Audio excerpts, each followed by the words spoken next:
It is quite a brutal scene, but I can't get into the details of exactly what occurred.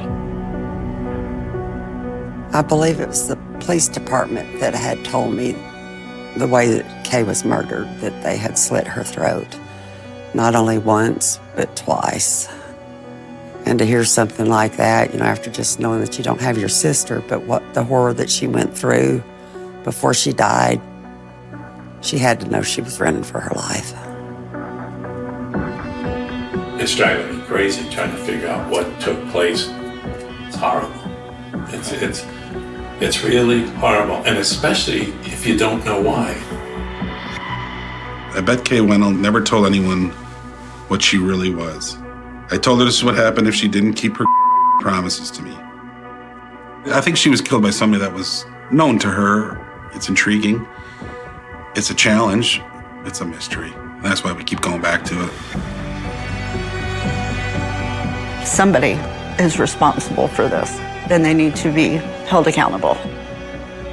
I have an idea or a suspect in mind, but I'm afraid for my life. I mean, if Kay can be killed, anybody can be killed.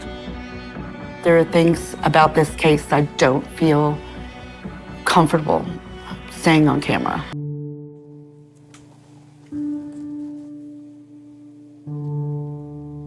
This was my last trip to Atlanta when I saw Kay for the very last time.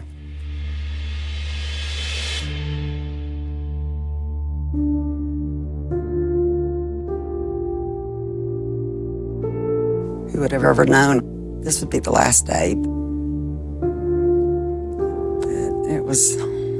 I'm grateful for that time I had with her and with Hal too.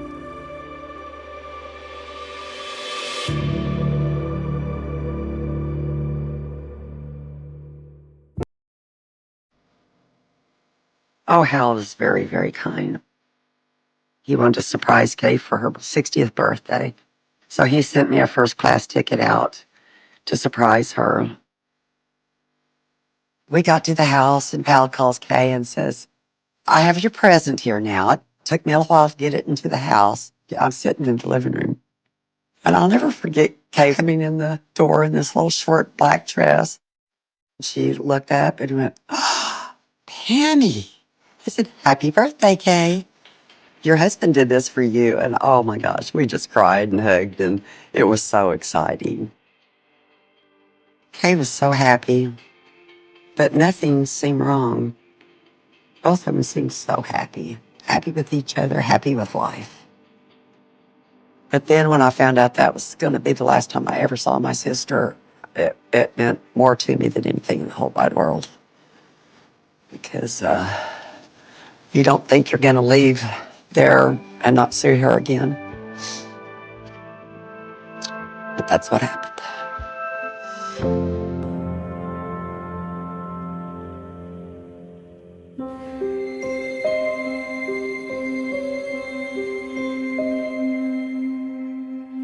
On Thursday night, I got in the bed and I was watching TV and the house phone rang. And it was Hal. And he says, Pammy, Kay is dead. Hal told me, he said, Pammy, it's a homicide. And I was just, what do you mean it's a homicide? Somebody killed her? Yes. It's like being in a cloud or something. You don't really realize what you're doing, what you're saying, where you're going. It doesn't feel like you're really there hearing all this stuff. And I just screamed and walked out of the room.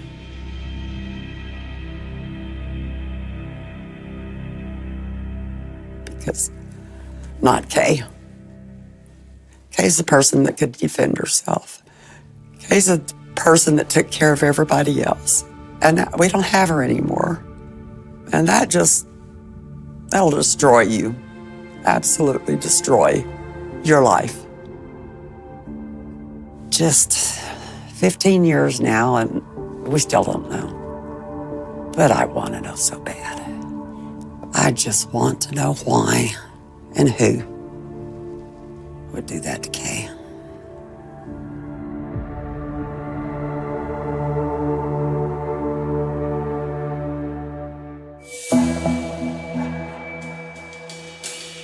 After the murder and after the initial response, we were brought into a meeting and we go over the case. And in this particular case, we built kind of a task force. And we're trying to figure out what the happened.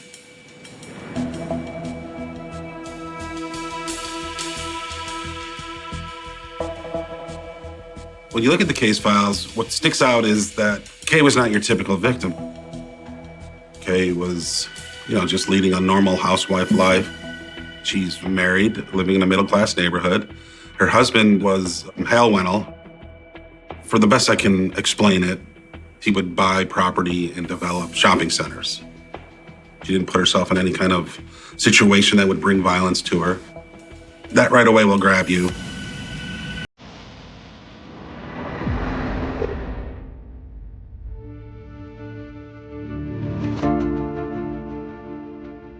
May 1st, 2008, we get a call to the Wennell residence.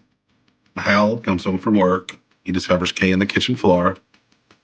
So emotional that he can't talk, he gets a neighbor to finish the 911 call. We bring everybody out of the house. We just secure the crime scene.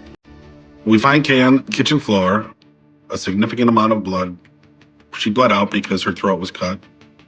It seemed like whoever killed her wanted to make sure that she was dead, because after the initial cut, there was a second cut, and it almost beheaded her, actually. It was so violent. I think the way she was killed tells me that he's either very angry and they had a personal relationship, or it's someone who's a professional and they knew what they were doing. From what we can tell from the initial scene is that Kay is reading a book in the little study area next to the front door, somewhere between 1 and 3 o'clock in the afternoon. There is no forced entry, so we think Kay answered the door. Whether she knew who was at the door or not, we don't know, but we know she answered the door because she was hit right there. She was wearing glasses, reading glasses, so we can see those were broken near the front door. And she had an injury to her face, which suggests she was hit or punched. She had to have been terrified. And I'm sure the last few seconds, it was horrifying. I couldn't imagine going through that.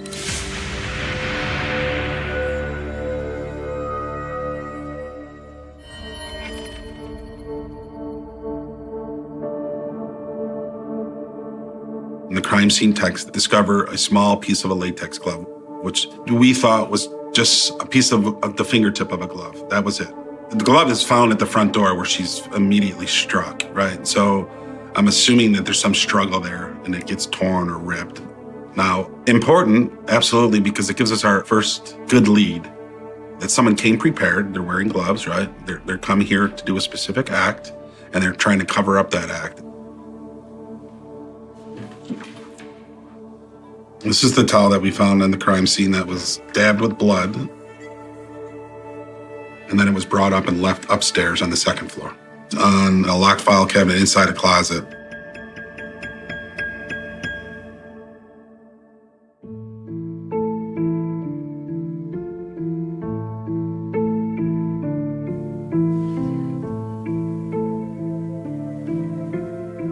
So this is a photograph of the jewelry that we found in the lock cabinet, reportedly $1 million worth.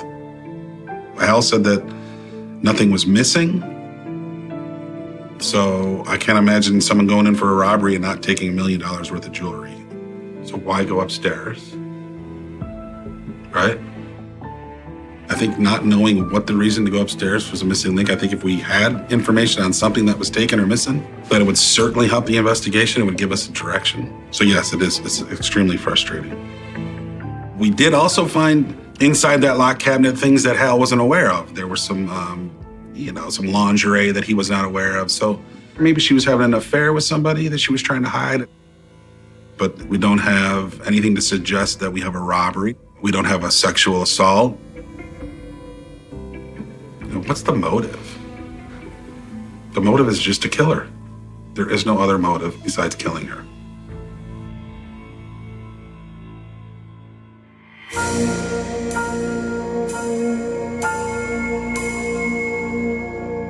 We didn't gather any evidence from the lingerie, no DNA, no name that we could associate it with. The blood on the towel belongs to Kay, and there's no blood belonging to anybody else or DNA that was extracted. We ultimately get a DNA profile from the tip of the glove. The GBI puts that profile into the federal CODIS system, which anybody who's been arrested for a felony, their DNA, they're going to be swabbed and their DNA is going to be put into this database that we can now compare to the DNA we got from our scene. When we don't get a hit in CODIS, we now have to start looking at maybe it's not a professional. Your suspect pool is getting more complicated. Either it's a relationship or somebody in her life, a coworker or acquaintance, somebody who had contact with her. It's intriguing. It's a challenge. It's a mystery. And that's why we keep going back to it.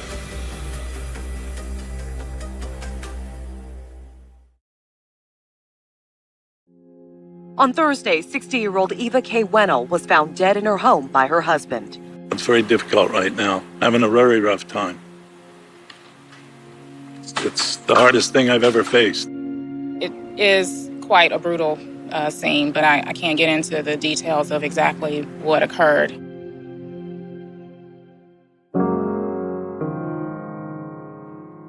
She could walk through a room and everybody would turn their head and look at her, watch her walk and sit down.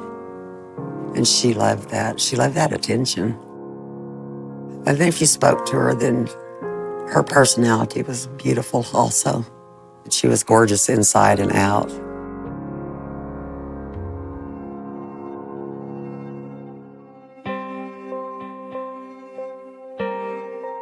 Kay met her third husband in Miami, and they moved to Las Vegas. And I think she was a bunny for probably around 5 years. Kay's third husband had asked her to go to the airport and pick up a business partner for him. And this business associate was Hal Wennell. Now, Hal was married, Kay was married. I didn't know about this affair until maybe a year into it. And then Kay calls me and says, I'm getting a divorce and I'm gonna start over. Then the next thing I knew, Kay was getting married to Hal. They just both seemed very, very happy. Hal didn't talk to me about being a suspect, but I knew he was because that's just the norm.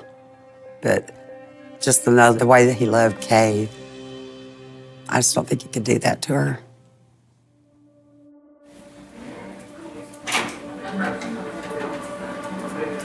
There's blood splattered all over the floor and some on the banister rails, and The whole scene indicates that whoever did this is somebody that she knew. And it also looks very much like whoever did this came to the house with the intention of doing this. no question. I don't think it was a random robbery or anything. I'm only giving you my opinion. Somebody came there with the intent of, I don't know what.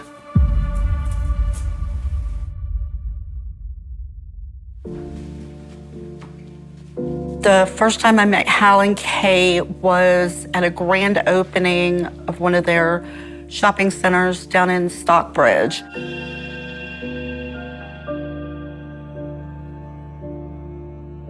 Hal and Kay were all over each other. And if he wasn't touching her, she was touching him. I remember saying, go get a room. They were just constantly very lovey-dovey to one another. I absolutely think that their love for one another was very genuine, very genuine.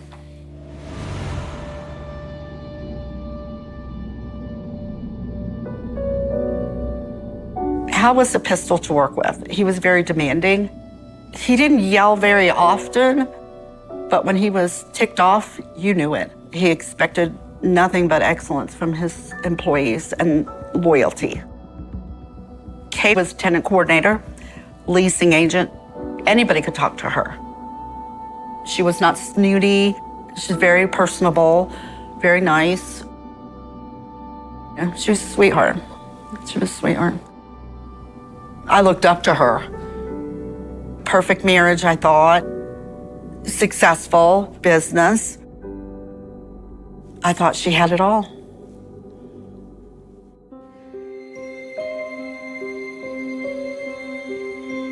July of 2007, I started realizing everything was not as it seemed. It was not kosher. Hal was getting ready to sell the shopping center to a group of businessmen. But Hal was paying his tenants rent so that it looked good on paper. He was essentially cheating. But it was soon after, or the shopping center sold, that the buyers found out about it. And then I had found out that, another shopping center, and then another shopping center was the same way. And he had many lawsuits against him. 2 of the lawsuits started before Kay's death. I never talked to Kay about the lawsuits, but I believe that she knew about them.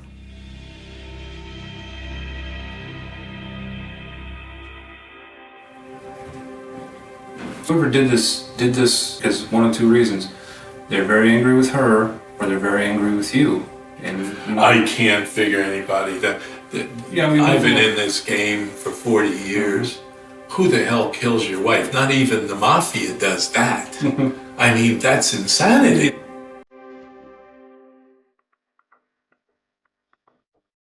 We did find some, I'll call shady business dealings. It appeared that maybe Hal was borrowing from one person to pay the next person off.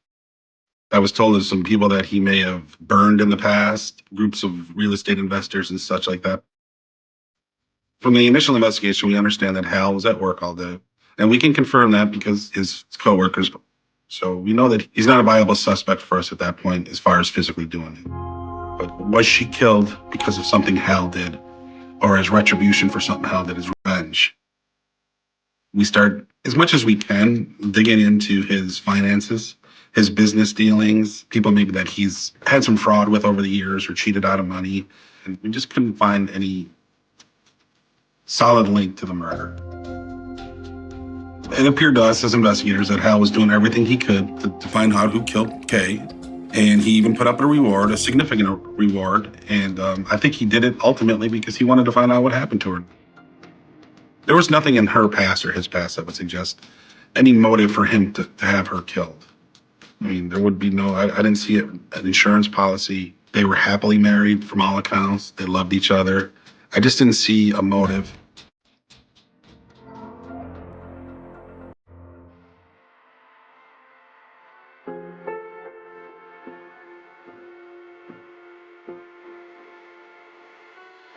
He says the day prior to the murder, he is out smoking a cigarette and he sees a male loitering around in the cul-de-sac.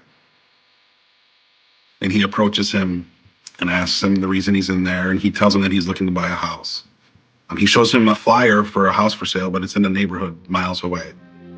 The next day, he's upstairs in a room, and he happens to look out and he sees that same male approaching the Wennell house somewhere just after 1 o'clock. But he loses sight of that person as they walk up the driveway.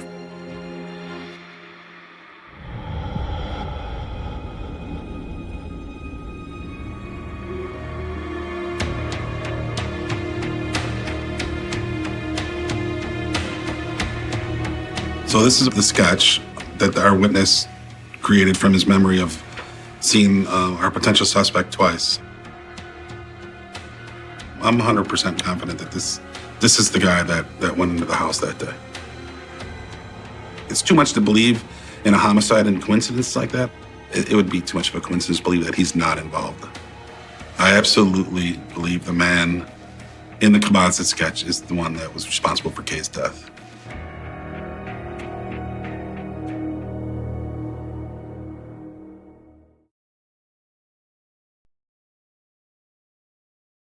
I believe it was the police department that had told me the way that Kay was murdered.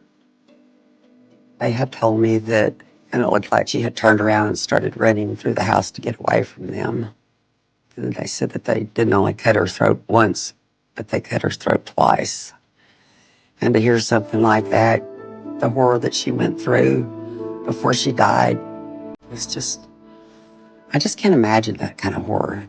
She had to know she was running for her life.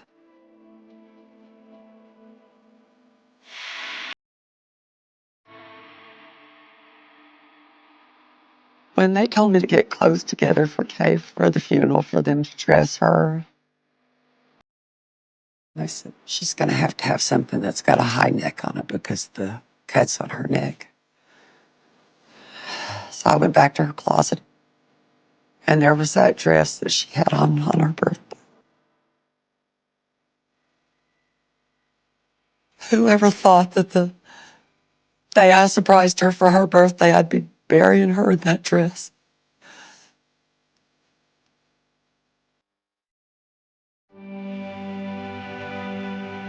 And we took these things down to the funeral home, where she's laying on this table, covered up with a black piece of plastic.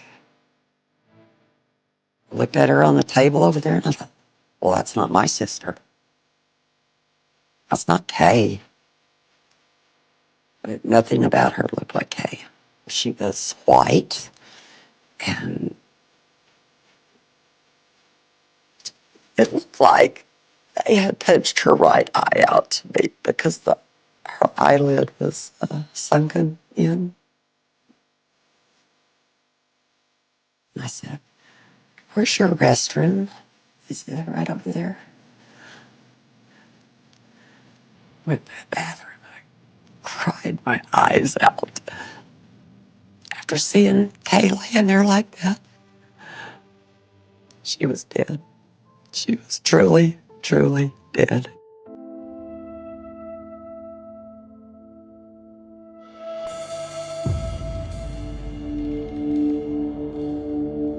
She was home the day that she was murdered. From what I've been told, she didn't feel good that day.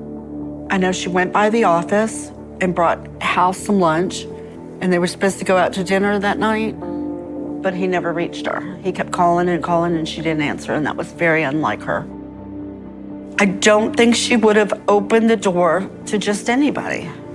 That's just my personal opinion. I think she opened that door for somebody that she trusted.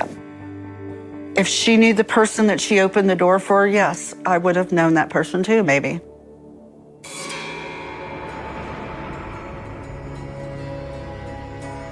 A lot of people showed up to the funeral. Every client Hal had, any business associate, they were all there. There were a lot of men in suits. They were the detectives, because nobody knew who killed her at that point. There were a couple of employees that were acting strangely. They were overly dramatic, which I found odd, because behind Kay's back, these people didn't like her. But to her face, they acted like they were best friends. I do think that the reason that the detectives were there at the funeral home was maybe they suspected it was a colleague or an employee, somebody close to the Wennels or an associate. But that's just my perspective looking back.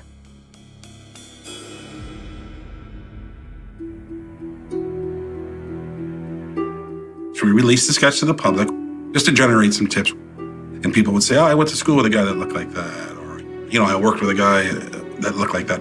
And we looked into all those, but then we at one point put it out nationally in the hopes that we would get, more tips, which we did. And every time you put out the sketch, we'll generate a few tips, but nothing has led to any identification of any suspect.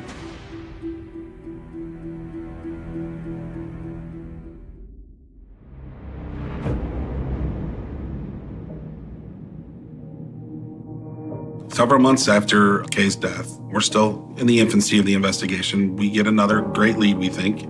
We're contacted by a local newspaper who received a letter. I bet Kay Wennel never told anyone what she really was. It turns out she was a money-grubbing whore. I loved her. She said we could be together. She told me that she hated her house and the fat, miserable, lying husband. She said she loved me, but that was a lie too. I told her this would happen if she didn't keep her promises to me. Well, reading this is certainly disturbing. I mean, it really hits home. This is a lot of anger, super angry. You can interpret the letter two ways. Is it someone trying to throw us off? Someone who did it and say, no, let's send this out there and make them look in a different way, or it's actually from the killer. It's mind-boggling because she's killed in a professional manner, but what professional would send a letter like that to attract attention?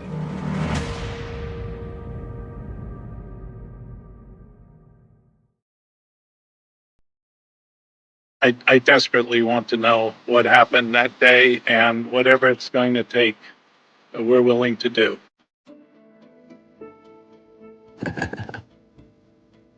They just loved each other so much. And that's the way they were when I was always around them. Just loving each other so much and happy.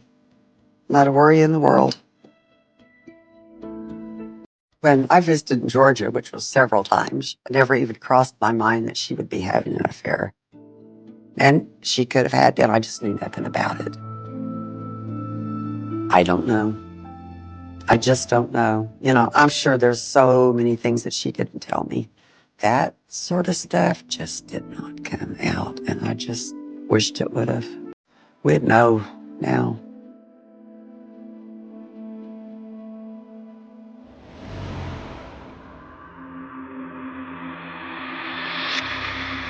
When we received the letter, we thought that she had an affair with somebody. You can imagine somebody just sitting, fuming, sitting there meticulously cutting out letters and pasting them to a paper because they're so angry about whatever relationship they had with our victim. We went through her phone records. We couldn't find any evidence that she was having phone contact, texts, emails through her computer. We had no evidence that there was a romantic relationship outside the ones that we were aware of. Her previous ex-husbands and her current husband. We could not find any evidence of an affair. We take the letter, we send it off to the GBI for DNA. We're hoping that we get something off the envelope, the stamp, the letters that are pasted, but we do not get DNA from that letter. You can compare the letter to the crime scene, okay? So we know the guy, he's prepared, he's wearing gloves, he's very professional, he doesn't leave anything behind, and the same thing with the letter. He's very careful about how he constructs it. He's thinking about DNA. He's thinking about fingerprints. So I guess it suggests somebody who knows what they're doing or they're meticulous.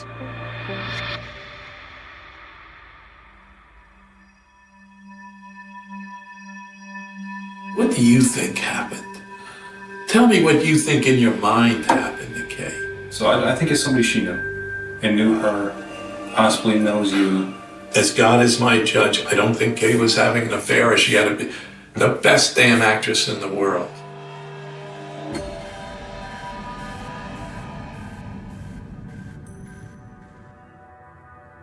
I honestly do not think that Kay was having an affair. I honestly don't. I think the letter is a ruse to make it sound like she was, but I don't think so. So my opinion is the female wrote this.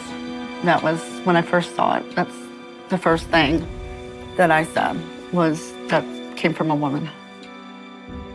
It was very personal. The money-grubbing whore and several other things pinpoint to a female wrote that. It had to be somebody that knew her really well. She didn't tell a lot of people that she hated her house.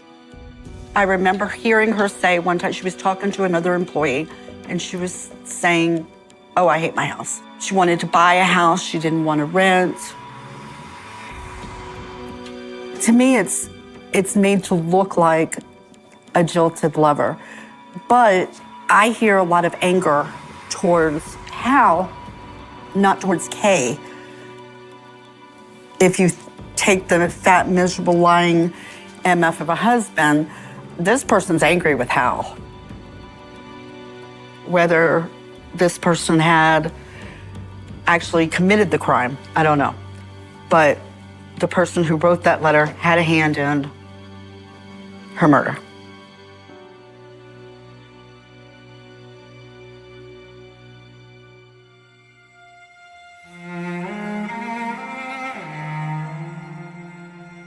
The general consensus in the office was that Kay knew who murdered her.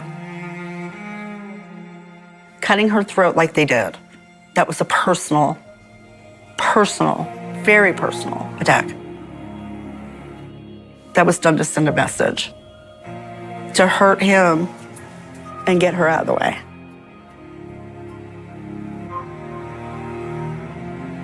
It wasn't just random, I don't think. You don't cut somebody's throat from ear to ear just randomly.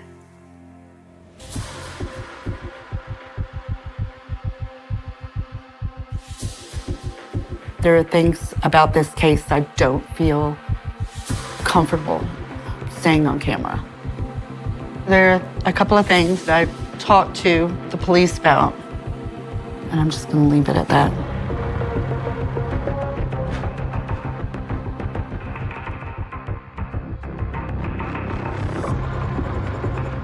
After her murder, I always look in the rearview mirror. I'll know if somebody's following me. Watch my surroundings wherever I go. And it's been like that for 15 years. You don't know who's responsible for this. Who is it? You don't know.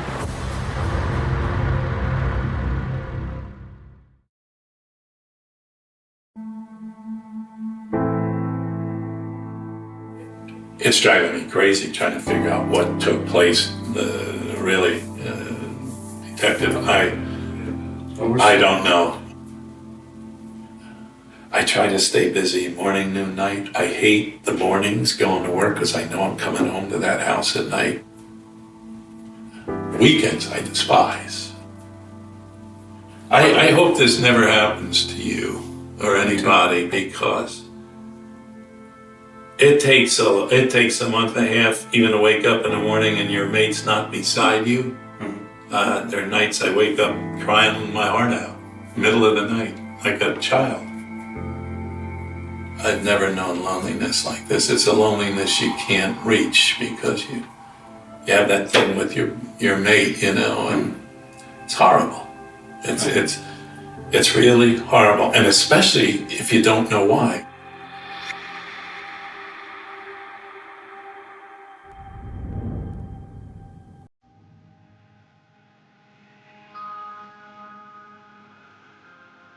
He just dropped dead of a heart attack.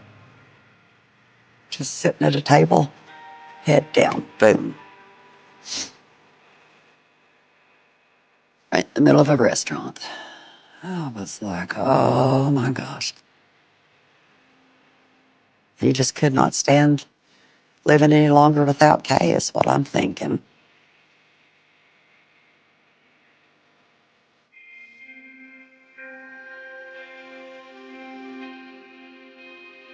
When I got the phone call, Hal had passed away that day.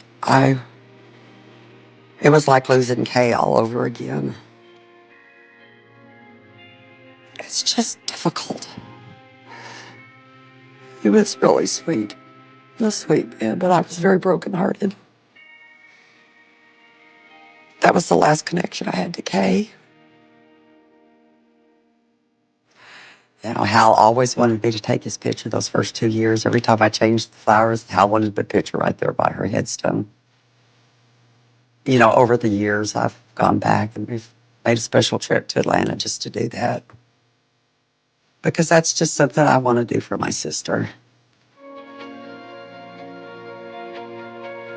I just wanted to say this. I want nothing more on God's earth than to find the guy who did this, and more important, why it had to happen. And there are many nights I don't sleep, and I give everything I have to get Kay's killer, to bring him to justice.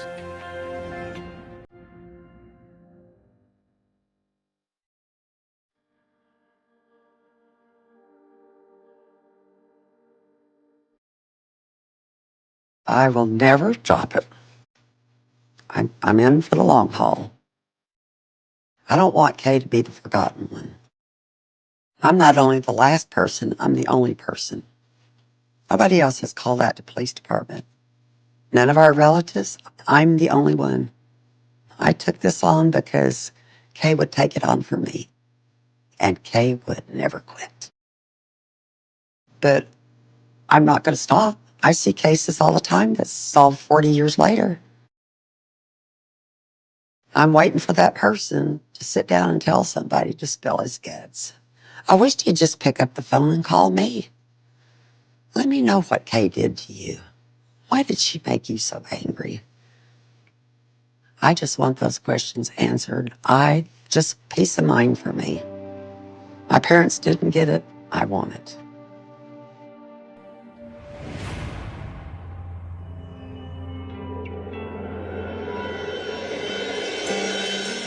Several of the photos in particular were strikingly similar to the sketch that we had from our witness. For years, we wanted to identify that person in the photo. It's odd that that photo has been out in the national media for so long and that person never saw it or never responded if they did see it. Maybe we can get information from him. Maybe he can lead us to a suspect. Maybe he knows something we don't know.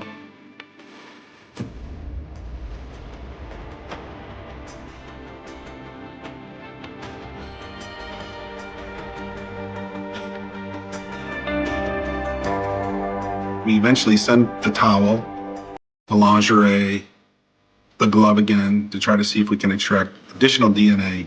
Because in order to put DNA into a private genealogy website, you have to get another profile.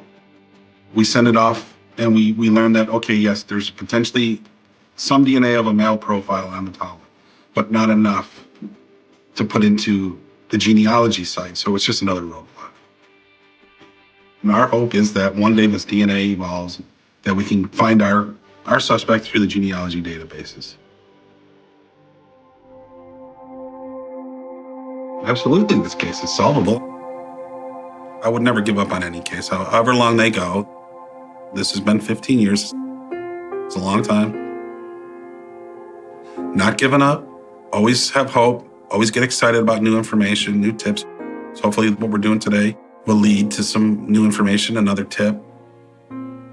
Yeah, always hopeful, never gonna give up. I think we owe it to Kay. I think we owe it to Kay's family to continue to work on it. How can you possibly not? I mean, how can you give up?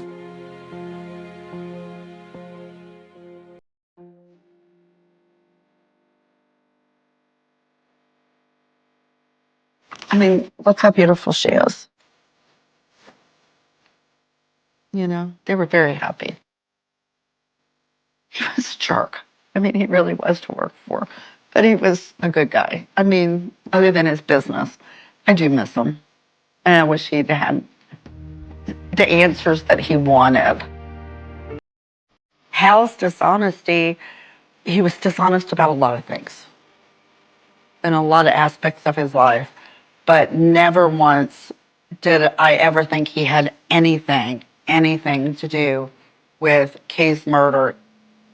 He was never the same after her murder. He was at that gravesite every single day. He'd sit there for hours, talk to her. Somebody that had something to do with a murder wouldn't do that, in my opinion.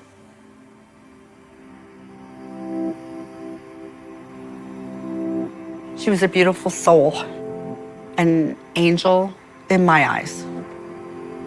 I never would have thought the end of their story would have been what it is. She was viciously murdered, and he died of a broken heart. If somebody's out there that knows something, they should come forward. It's been 15 years. It's time for justice to be served. It's time for justice to be served. I have an idea or a suspect in mind, but I'm not going to reveal that. I'm afraid for my life. I mean, if Kay can be killed, anybody can be killed. But I do have a suspect in mind. Yeah, I do. I don't think the person was adequately investigated over the years. Maybe that'll change.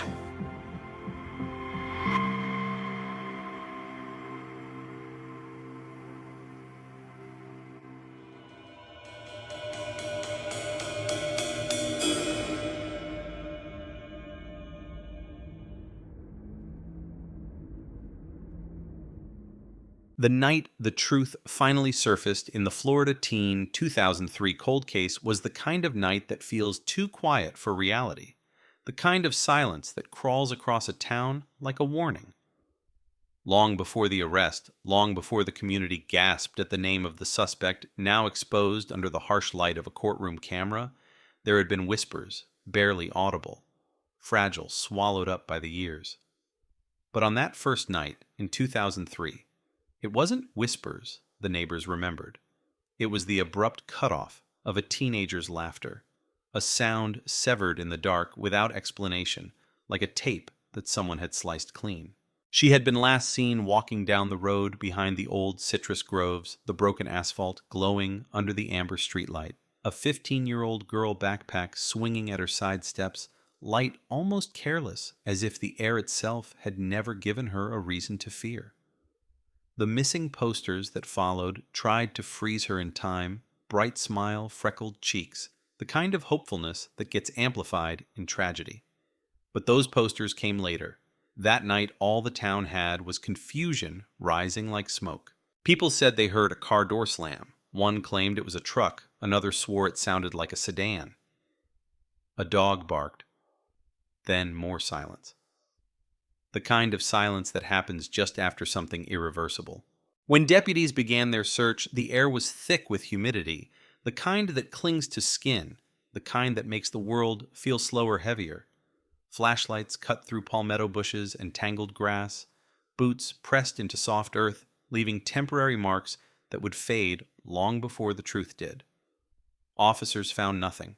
No footprints, no dropped backpack, no torn fabric. No sign of a struggle, as if the girl had stepped off the road and dissolved. Her mother stood on the porch through sunrise, fingers trembling over the railing, staring out at the street as if expecting her daughter to appear at the edge of the driveway any second. But morning brought only reporters' neighbors pretending to help and a growing swell of fear that throbbed through the cul-de-sacs like a pulse. The case was fresh, then, sharp, urgent, electrified by panic. Detectives moved door to door, collecting statements that contradicted each other in predictable human ways. The teen's friends said she never walked home alone. One admitted she did sometimes when she was upset. A teacher remembered she had seemed distracted that week. Her boyfriend, or the boy everyone assumed was her boyfriend, said she'd been perfectly fine, perfectly normal, perfectly unreachable. None of it led anywhere. Within 3 days, every radio station in the county repeated the same headline. Florida teen vanishes in mysterious nighttime disappearance community in shock.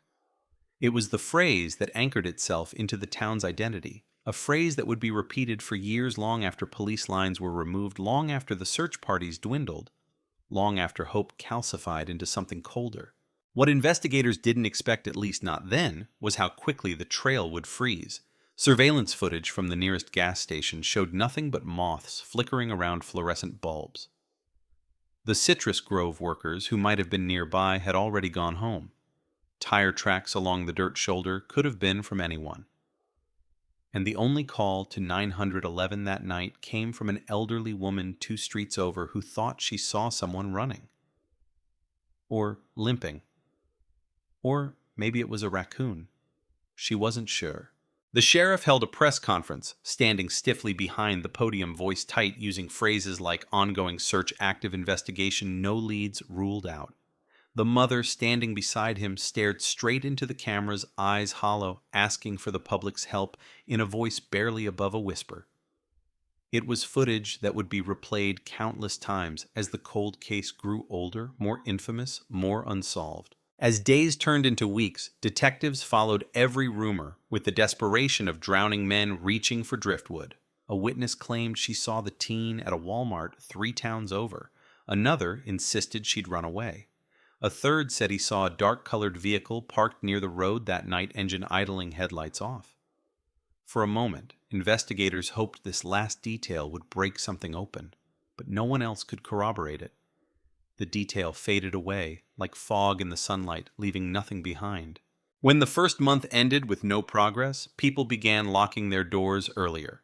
Porch lights glowed into the early morning. Children weren't allowed to walk alone anymore. Every stranger looked suspicious.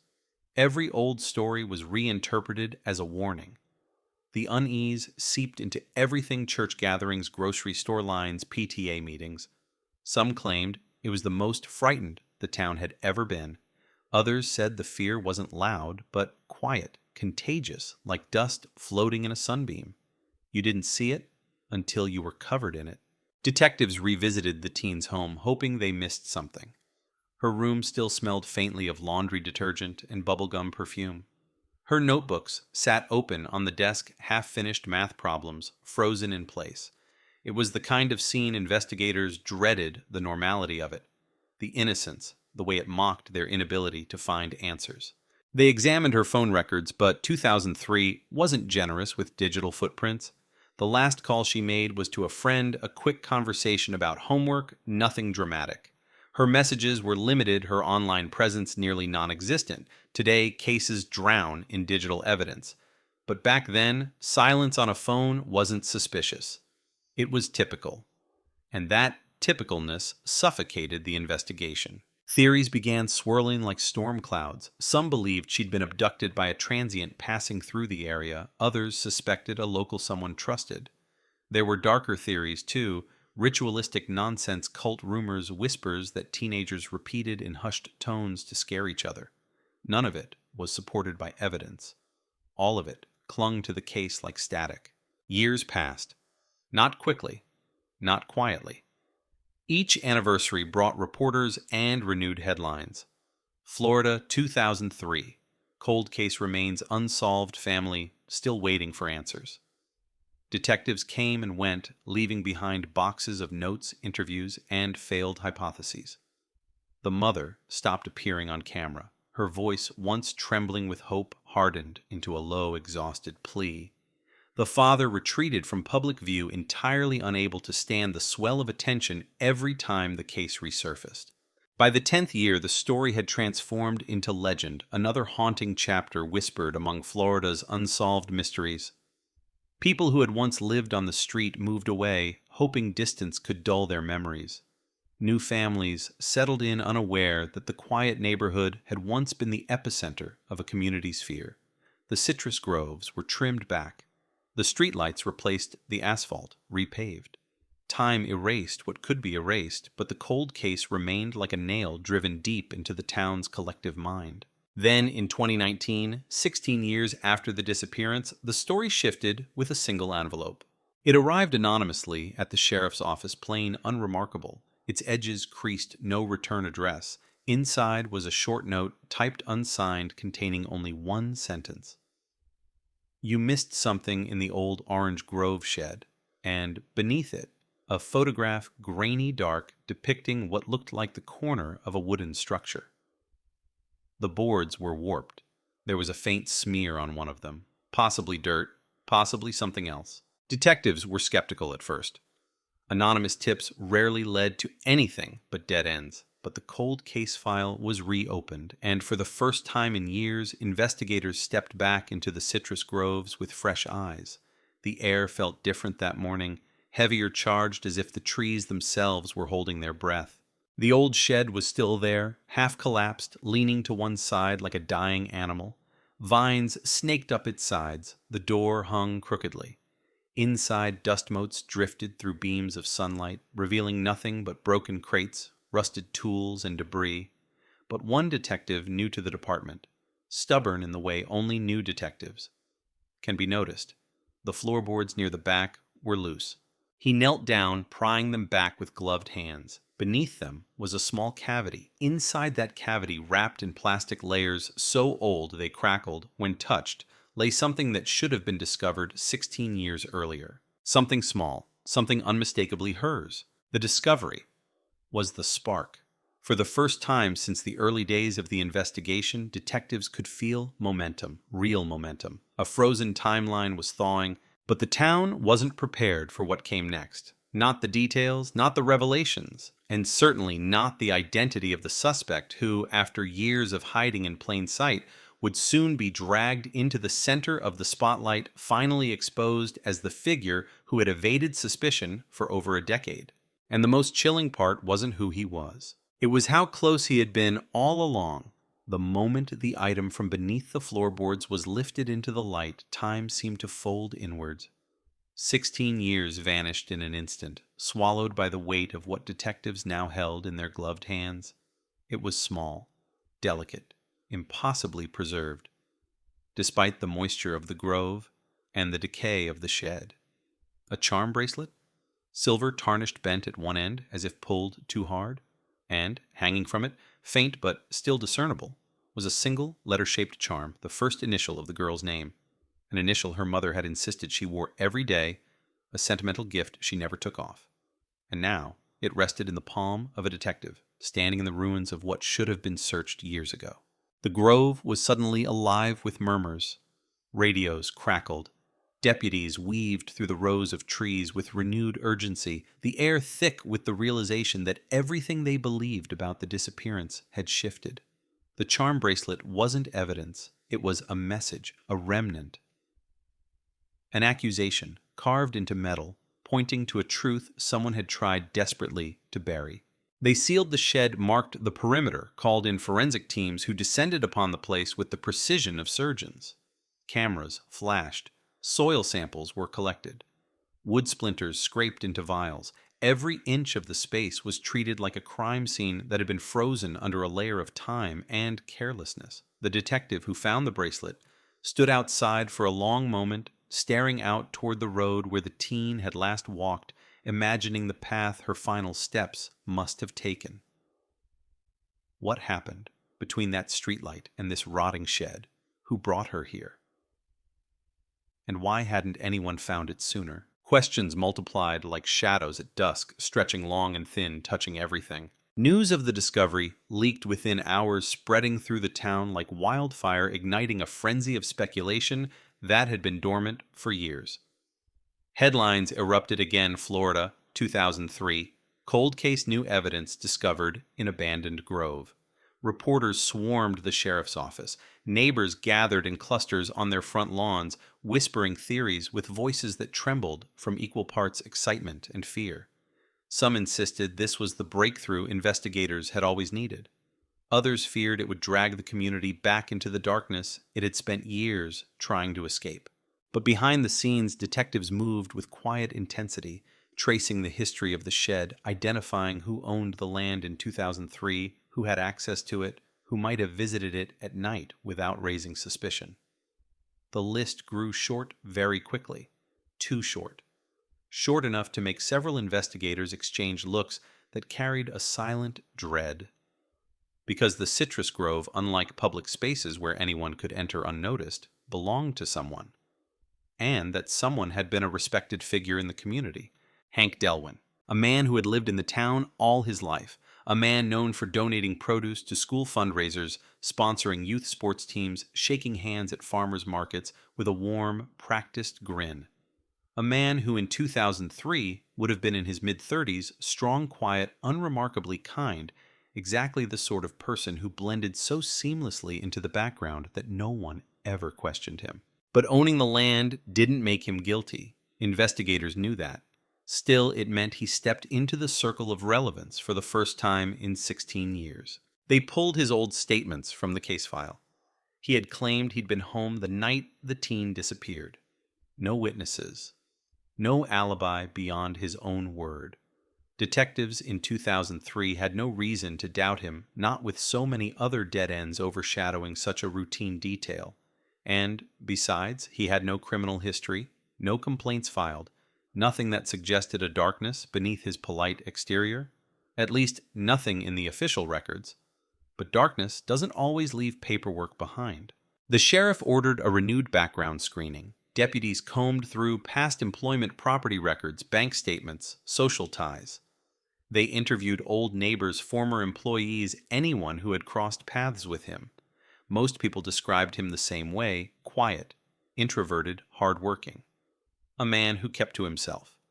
A man who preferred routine. A man who sometimes reacted strangely when conversations drifted toward the disappearance, growing silent, shifting uncomfortably, changing the subject. Small details, harmless on their own, but troubling in hindsight. While detectives pursued this lead, the forensics lab worked on the bracelet. They cleaned it meticulously, scanning it for traces of blood skin cells, fibers, anything the killer might have left behind. The old plastic layers it had been wrapped in were examined too, their origins traced to a brand discontinued in 2004.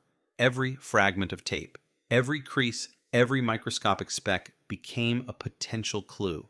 3 days after the discovery, the lab called. They had found something. A partial fingerprint, so faint it was nearly invisible, but with modern enhancement techniques, they coaxed it into clarity. It wasn't complete enough for a database match, but it was distinct enough to compare manually.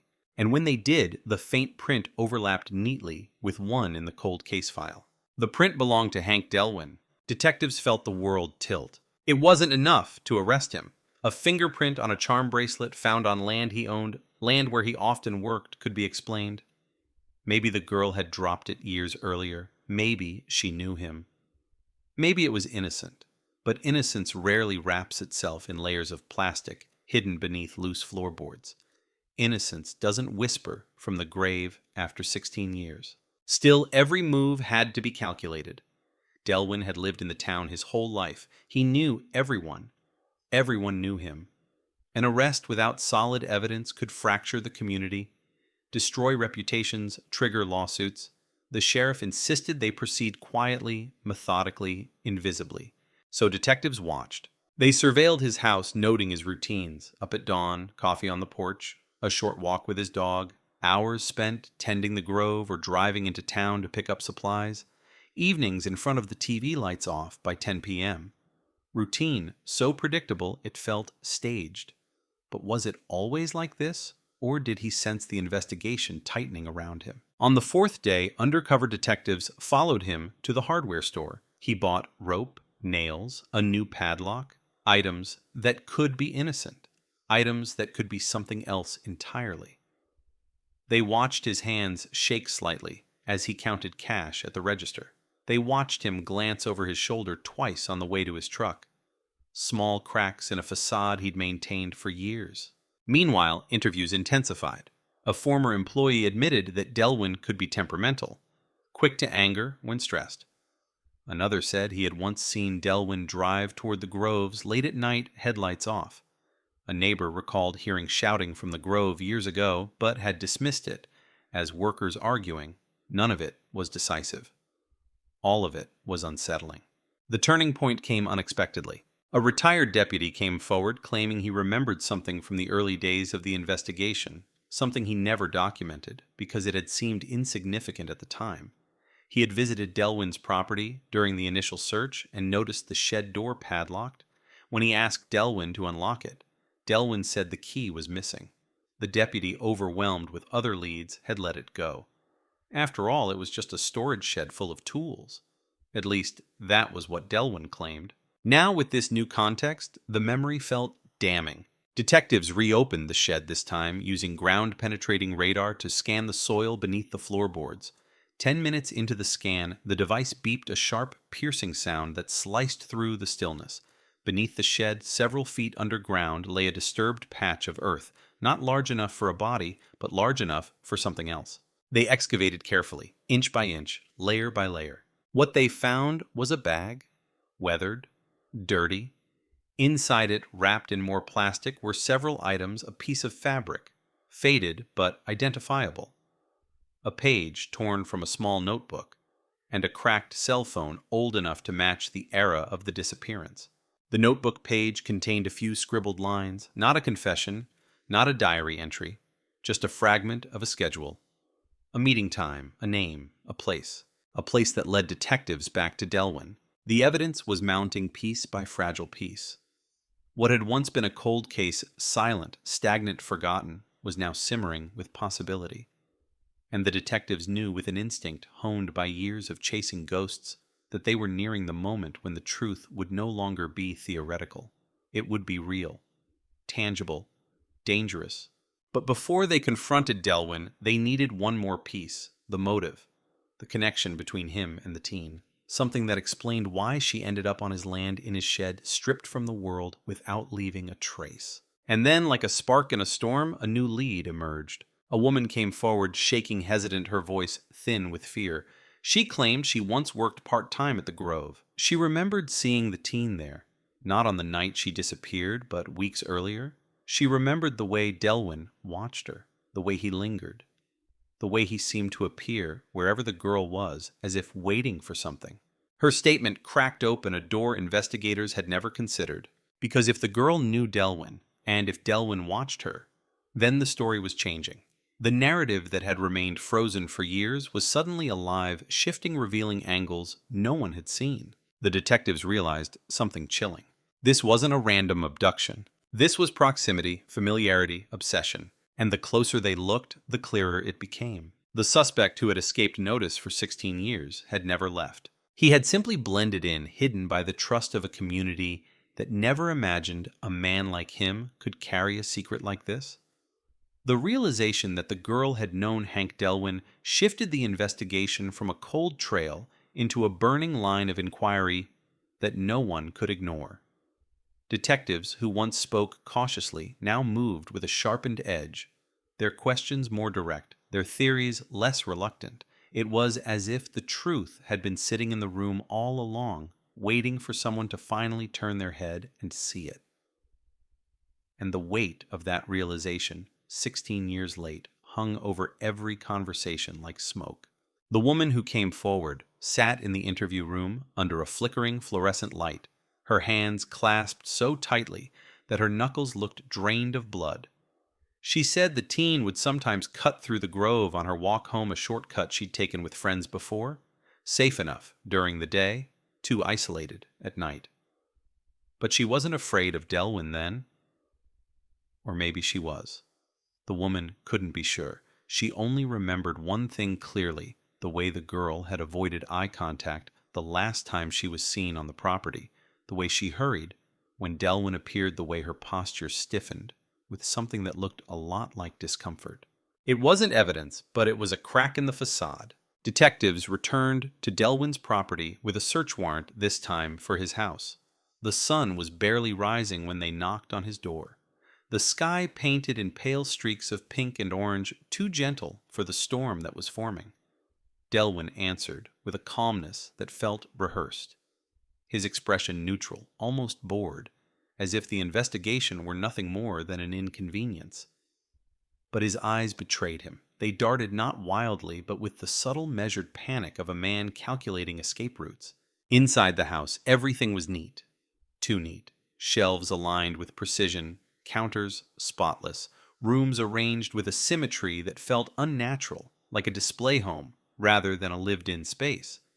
A framed photograph of his parents hung above the mantel, a cabinet full of gardening books, a recliner positioned perfectly toward the television remote, placed exactly at the center of the armrest. The house smelled faintly of lemon cleaner, as if someone had scrubbed it thoroughly just hours before.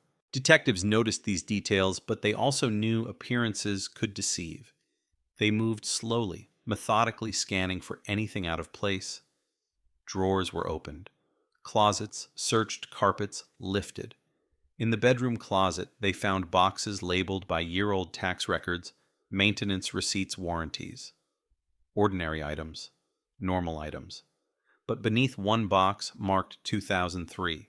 The floorboard dipped slightly, a subtle unevenness that wouldn't stand out unless someone was looking for it. One detective crouched down, running his palm across the wood. A faint groove traced the edge, indicating it had been lifted before. He slid a flat tool beneath it and pried it up. Underneath lay a small metal container, rusted-latched, barely bigger than a lunch tin. The air in the room thickened. Delwyn, standing several feet away under the watch of two deputies, slowly shifted his weight. Not much, just enough for the detectives to sense that he knew exactly what they were about to open. They unclasped the tin. Inside, wrapped in tissue paper discolored by age, were several objects that felt like a punch to the gut. A folded piece of fabric, not large, torn from something bigger. A set of keys, small, cheap, with a plastic butterfly charm, the kind sold for a few dollars at a convenience store. A page ripped from a diary written in the delicate handwriting of a 15-year-old girl. The ink was faded, the words smudged around the edges, but still legible. She had written, "I don't like the way he looks at me. I hope he stops coming around the grove." One detective inhaled sharply through his teeth. Another whispered almost inaudibly, "Jesus." Before they could speak, Delwyn cleared his throat. The deputies stiffened. Detectives turned toward him, expecting a denial, a protest, something. But Delwyn said nothing. He simply stared at the tin, his expression unchanged, as if the objects inside were merely relics from a life he barely remembered. But there was a twitch. At the corner of his mouth, a flicker of something unreadable, a fear, anger, regret, or perhaps the fleeting realization that his 16-year head start had finally run out. The detectives didn't arrest him. Not yet. They needed the lab to confirm the items belonged to the teen. They needed to cross-reference the handwriting, analyze the metal box, date the paper and ink. They needed the case to be ironclad, because Delwyn wasn't just a suspect, now he was the suspect, and the sheriff refused to risk losing him on a technicality. While the forensic team collected the items, Delwyn was escorted to the station for questioning. He didn't resist, didn't demand a lawyer, didn't lash out. He walked calmly, almost serenely, as if this moment had been waiting for him all along, as if he had rehearsed exactly how he would behave when the world finally turned its gaze directly onto him. In the interrogation room, he sat perfectly straight, hands folded, eyes focused on the grain of the table. When detectives asked if he knew why he was there, he nodded once, just once, a small, deliberate motion. They asked about the bracelet found in the shed. He said he didn't remember it. They asked about the tin under his floorboards. He said he didn't know how it got there. They asked about the teen, and for the first time, the mask cracked. His jaw tightened. His fingers curled slightly. His gaze shifted from the table to the wall to the corner to anywhere but the faces staring at him. "I didn't kill her," he said. It was the first sentence he had spoken. And it wasn't an answer. It was a defense he hadn't been asked to give. Detectives leaned in, not aggressively, just close enough to make him feel the pressure. "No one said she was dead," one of them replied. The room fell silent. A silence louder than any scream. Delwyn exhaled slowly, the breath trembling on the way out. He looked down at his hands, then up at the camera in the corner, then finally at the detectives. "I want to go home," he said.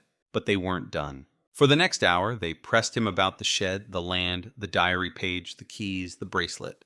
He responded in half-answers, deflections, long pauses. He claimed the diary page must have been planted. He insisted the keys didn't belong to him. He said the shed was used by workers, volunteers, visitors, strangers. He said everything, except the one thing they needed: the truth. Eventually, he asked for a lawyer, and the questioning stopped. The detectives left the room, but his image remained burned into their minds, a man trapped between confidence and collapse, between the persona he built and the truth he could no longer avoid. Outside the room, the sheriff met with the team. They needed solid lab results. They needed DNA. They needed to locate the origin of the metal tin.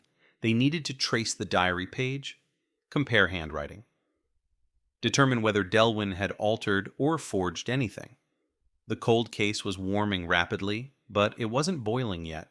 While they strategized, the town reacted with a mixture of horror and disbelief.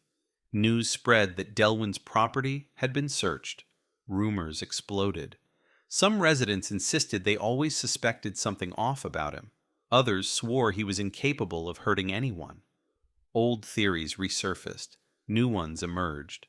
Social media lit up with posts claiming everything from secret accomplices to ghost sightings in the grove. And through all of it, the girl's mother stayed silent. She didn't appear on television. She didn't issue a statement. She didn't attend the press conference where the sheriff confirmed new developments in the case.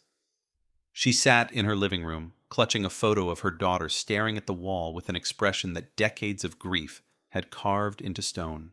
But when detectives visited her and showed her the charm bracelet, she broke. Not loudly, not dramatically, just a quiet, steady collapse as tears spilled down her face in a way that was almost soundless. She touched the bracelet like it was a living thing, like it still carried the warmth of her daughter's wrist. She whispered her daughter's name, then asked the question that had haunted her for 16 years. Why didn't you find this sooner? The detective didn't answer. Because the truth that they had failed, that the town had failed that time, had been the enemy all along, was not a truth anyone wanted to hear. Meanwhile, the forensic results began to arrive. The diary page matched paper stock from a journal the teen was known to carry. The handwriting matched with near-perfect consistency. Trace fibers on the fabric matched fibers from a shirt she wore frequently. The cracked cell phone had once belonged to her, confirmed through old carrier records. But the item that held the most weight, the one that turned whispers into certainty, was the tissue paper used to wrap the objects inside the tin. It wasn't generic. It was printed faintly with a logo. The logo of a boutique store that had closed in 2005.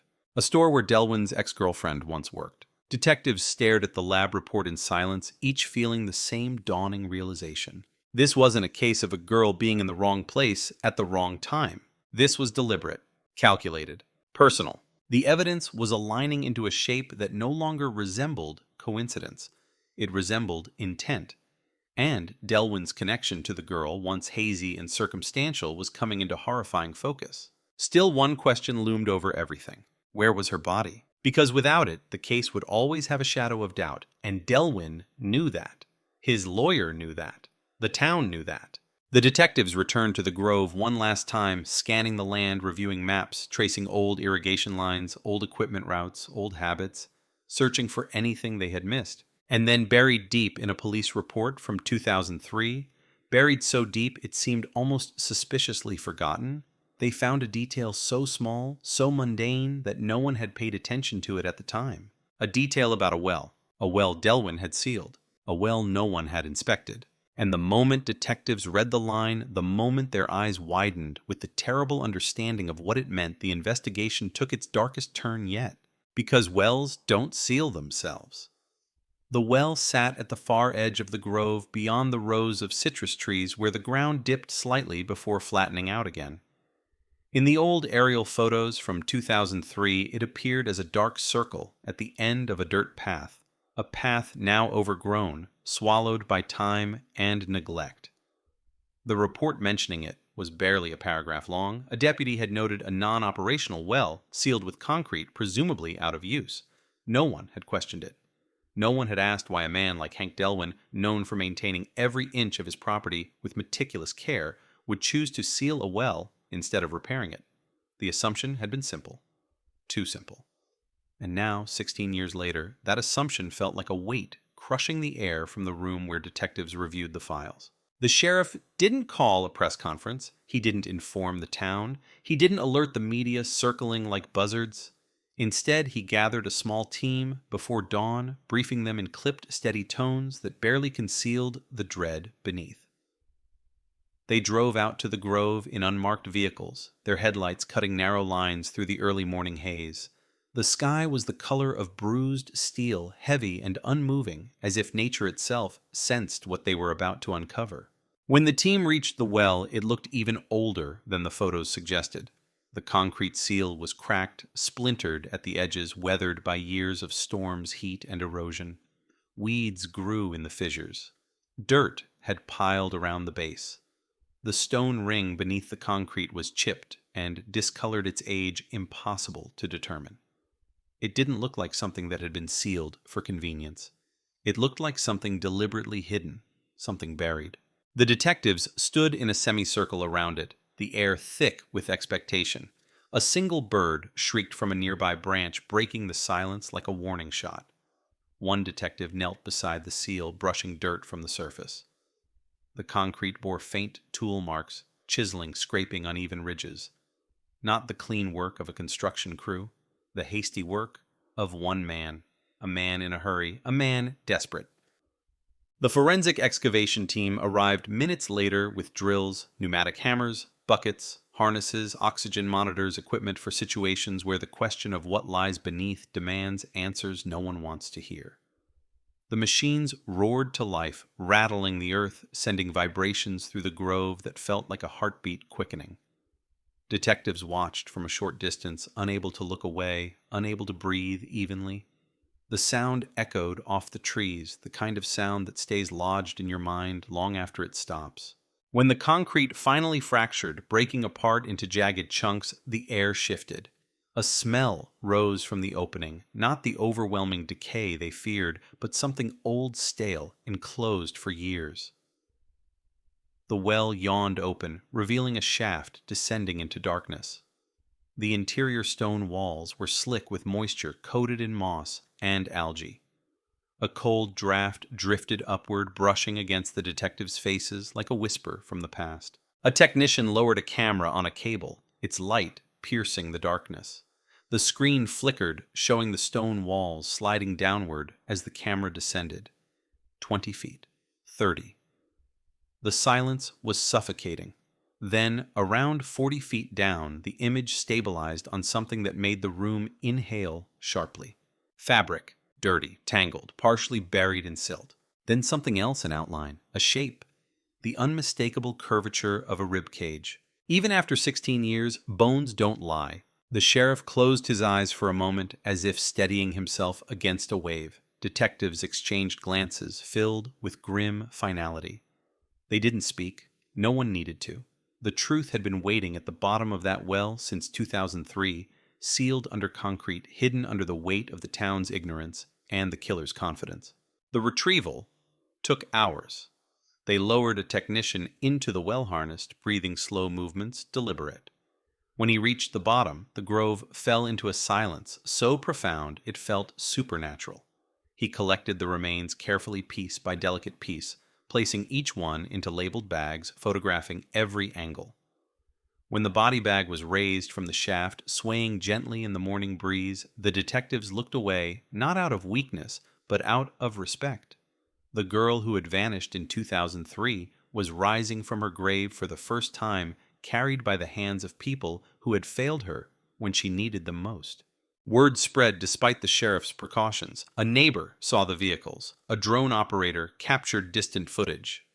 Within an hour, reporters were converging, shouting questions through the grove fences, aiming cameras at the detectives as they carried the remains toward a waiting van. The sheriff held up his hand, but the noise only grew louder. Is it the girl from the cold case? Was she murdered? Is the suspect in custody? Is it true the well was sealed by Hank Delwyn? Is the community in danger? The sheriff's jaw clenched, but he said nothing. He couldn't. Not yet. Back at the station, forensic specialists laid out the remains with clinical precision. Even after so many years, the bones carried stories. The skull had a fracture on the right side. The ribs showed signs of compression. The remains of fabric found near the body matched the shirt the teen had been wearing the night she disappeared. Soil samples matched the grove. Insects found on the skeleton were consistent with the decomposition timeline. Everything aligned. Then came the most chilling detail. A thin metal chain was found tangled in the silt beside the body. A chain broken in the middle. The missing charm, the bracelet found beneath the shed. The detectives felt something cold settle into their chests. This wasn't just evidence. It was the physical timeline of a nightmare.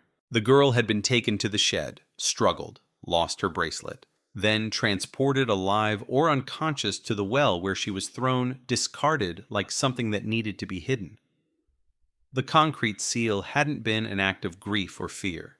It had been a tomb crafted with precision, buried under the arrogance of a man who believed he was smarter than everyone investigating him. The sheriff requested a formal arrest warrant for Hank Delwyn, but the judge asked the impossible question. Do you have proof he placed her in the well? The detectives paused. Evidence linked Delwyn to the grove, the bracelet, the tin, the diary page, his behavior, his connection to the girl, his access to the well, but there were no fingerprints on the concrete, no eyewitnesses, no DNA linking him physically to the body. It was enough to arrest him, but was it enough to hold him? The judge's hesitation was brief, but palpable. Then, after reviewing the totality of evidence and the context of the cold case, he signed the warrant. Detectives moved quickly, arriving at Delwyn's home before news channels could broadcast drone footage of the excavation. They approached, carefully prepared for a man who might run fight or break under the pressure. But Delwyn answered the door quietly, as if he were expecting them. His eyes scanned the badges, the guns, the handcuffs. He didn't ask why they were there. He simply turned around and placed his hands behind his back. As they cuffed him, one detective observed the faintest smile on his lips. Not a smirk, not triumph, something else, something hollow, something that didn't belong to a man denying guilt, but to a man who had known this moment would always come. At the station, he was processed, photographed, and placed in a holding cell. Reporters crowded outside, broadcasting headlines with the velocity of breaking storms. Florida teen, 2003 cold case suspect arrested after body found in sealed well. The town trembled beneath the weight of the revelation. Parents clutched their children. Teachers reposted old warnings. Old friends of the teen gathered in living rooms, sharing stories they hadn't dared speak aloud in years. But amid the chaos, detectives continued digging through Delwyn's past. They uncovered discrepancies in his financial records from 2003, gaps in his cell phone activity, missing time logs for his Grove workers. A series of odd purchases from hardware stores. Receipts for concrete mix. The puzzle pieces were finding one another, but something still felt wrong, some piece missing something that didn't quite fit the narrative. Because the well was too far from the shed, too deep, too sealed, too deliberate. It felt like the work of a man terrified of being discovered. And yet Delwyn in every interview maintained his eerie calm. He didn't ask what they found. He didn't ask about the body. He didn't ask about the evidence. He only asked one question. Who told you to look in the shed? The detectives exchanged uneasy glances. Because the truth was simple. No one knew who sent the anonymous letter. And whoever it was, they had known something the detectives didn't. Something someone had been hiding for 16 years. Something the investigation was about to uncover. Because the more they looked at Delwyn, the more they began to wonder if he had truly acted alone. The question hung in the air long after Delwyn whispered it, a thin thread stretching from his cell to the detectives huddled outside the interview room window. Who told you to look in the shed? He asked it with the quiet confidence of a man who understood something they didn't, a man who believed he was not alone in his guilt, or worse, someone who believed he wasn't the architect of the girl's disappearance at all. And the longer the detectives stared at the footage, the more they realized his question wasn't deflection. It was fear. Real fear. For the first time since his arrest, there was something raw behind his eyes, something unraveling beneath the calm exterior he'd tightly maintained for years. The sheriff replayed the moment again and again. Each time the detectives leaned closer, searching for micro-expressions that might reveal whether Delwyn was lying bluffing or genuinely terrified of an unseen hand that had finally reached back into the past. But reading him was like reading stone. Nothing gave, nothing cracked. Nothing hinted at the truth. Only the question remained echoing in a way that couldn't be dismissed. The anonymous envelope had arrived out of nowhere. No fingerprints, no return address, no DNA. No crease patterns that suggested familiarity. The typewritten note was generic, printed from an inkjet printer. No brand traceable. No unique identifiers. A ghost had pointed them to the shed, a ghost who knew where the bracelet was buried, who knew something the investigators hadn't known for 16 years. It raised a terrifying possibility. If someone else had hidden evidence, then someone else had been at that shed. Someone else had stood above those loose floorboards. Someone else had touched those objects the girl once carried. And maybe someone else had sealed the well. Detectives shifted their focus, widening the investigation to include every person who had worked, lived near, or entered the Grove between 2002 and 2004. The list ballooned rapidly. Seasonal pickers, delivery drivers, irrigation workers, temporary volunteers from the community. Some had moved away, some had passed on, some had changed their names. Others simply disappeared from available records, as if they'd been shadows all along. The detective who originally found the charm bracelet insisted the floorboard cavity looked old, very old, yet the anonymous tip implied someone alive, mobile, and deliberate had known about it recently. if Delwyn had buried the items 16 years ago. Why send a tip now? Why not earlier? Why do it at all? And if someone else had buried them, then the timeline they'd built was fractured, split in two ways that didn't align. At the same time, public pressure mounted. Crowds gathered outside the sheriff's office. Reporters camped near Delwyn's home, thrusting microphones at neighbors desperate to distance themselves from him. The phrase long-hidden suspect, finally exposed, dominated local newscasts. The sheriff's voice grew hoarse from declining comments. Parents kept their children indoors. Teenagers whispered rumors in hallways. Adults spoke in low trembling voices about Delwyn's past, distorting half-truths into monstrous tales. But amid the chaos, one thing remained yet unspoken, the possibility that the killer was not the man in custody, or not only him. The forensic lab delivered its next report late into the night. The tin found beneath Delwyn's floorboards contained a second set of biological traces. Not much.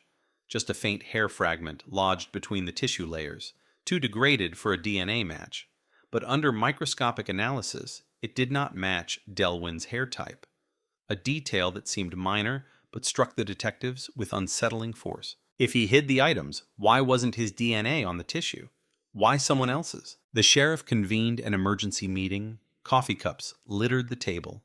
Case files fanned out like a paper storm. Photos of the girl, the grove, the well, the shed. Delwyn's face stared up from the paperwork, emotionless, hollow, watchful even in still images. Detectives debated the implications, voices rising in sharp bursts, then falling into tense silence. The consensus was unavoidable. Someone else knew the truth.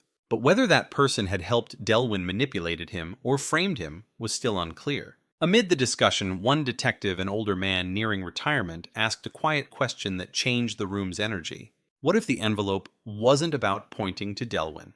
What if it was about pointing away from someone else? The silence that followed was heavy, suffocating, like a vacuum, pulling the air from their lungs. Meanwhile, Delwyn's behavior shifted in his cell. He became restless, pacing, muttering under his breath, pressing his fingers into the wall as if searching for cracks in the paint.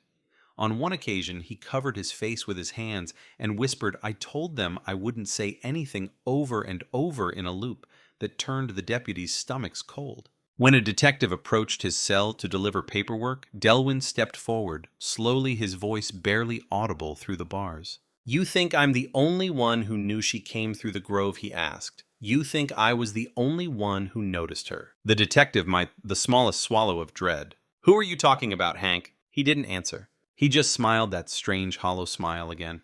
The detectives revisited old statements, piecing together any mention of others who frequented the grove. A name kept reappearing, not prominently, not suspiciously, just enough to raise a new question. Marcus Hale, a former grove worker who had quit abruptly in 2004. A man who had been employed only intermittently. A man who had lived in a trailer near the grove's edge. A man who had moved away months after the disappearance. His file included no red flags, no arrests, no complaints, no accusations. Just a face in a group photo, smiling awkwardly, hands shoved in his pockets. But the dates aligned too neatly, too conveniently. He'd worked at the Grove the entire year of the disappearance. He'd left the same season the cold case formally went inactive. And there was one more detail, a tiny sentence buried in the original investigation notes. A deputy had visited Hale's trailer in 2003 and noticed a stack of newspapers inside. On top was the missing poster. The deputy assumed Hale had been helping distribute them. But revisit that detail under the unforgiving lens of new suspicion, and the meaning shifted. The detectives searched for Hale, combing through address records, employment histories, traffic tickets. Nothing. No hits in Florida, no hits in Tennessee where he reportedly moved, no hits anywhere. He had vanished, leaving no digital footprint. People don't vanish easily, not unless they're running. At the same time, forensic analysis of the well revealed a chilling detail. The concrete used to seal it was not the same brand sold near Delwyn's home in 2003. It was a brand sold at a smaller hardware store on the opposite end of town, a store Delwyn rarely visited. But Marcus Hale had worked there part-time. The threads connecting him to the cold case tightened. Still, they needed more. Detectives interviewed Delwyn again, but he retreated into silence, staring past them with eyes that flickered with something between guilt and betrayal. He spoke only once. "He told me it was an accident." The detectives pounced. Hank, who told you that?" He shook his head, curling inward like a man protecting the last secret he had left. "He'll come for me now," he whispered. That night, storms rolled in over the grove. Lightning strobed through the trees, wind clawed at the branches. Deputies patrolling Delwyn's property found a small trail of footprints in the mud leading toward the shed. They searched inside but found nothing moved, nothing missing, nothing disturbed. But someone had been there, watching, waiting. A second anonymous envelope arrived the next morning, this time delivered to the sheriff's house. Inside was a single sentence: "You're digging in the right places." And beneath it, a photograph. Not of the grove, not of the shed, not of the well. A photograph of Delwyn in his cell taken through the barred window. Taken from outside the station. Taken at night. Whoever sent the note had stood just inches away from the suspect, close enough to see him, close enough to photograph him, close enough to be a threat. The sheriff's hand trembled as he held the image. Someone out there was watching the investigation unfold with meticulous attention. Someone who knew where the girl died. Someone who sealed the well. Someone who had disappeared before the detectives ever realized they should be looking for him. And someone who wasn't finished yet. Because attached to the photograph was a second piece of paper. A map, drawn by hand, with a single red X marked near the grove's northern boundary. A place not listed in any report. A place no one had searched. A place that promised either the truth or the beginning of something much darker. The hand-drawn map lay on the table like a taunt, a provocation delivered by someone who understood the investigation better than the investigators themselves. A rough sketch of the grove marked with uneven lines, shaded patches, and a single red X tucked near the northern boundary where the trees thinned into marshland. The spot was unnerving not because of what was drawn, but because of what wasn't. No paths, no structures, no irrigation lines, no reason for anyone to go there. It was a place forgotten by both nature and man, a strip of land swallowed by Palmetto's thick mud and the unforgiving stillness that clings to remote corners of Florida. The sheriff studied the map under the dim lights of the war room, his jaw-tight eyes hollow from too many sleepless nights. Detectives hovered nearby, each weighing the implications. Whoever sent the envelope had been close enough to photograph Delwyn through his cell window, a window facing a restricted area behind the station.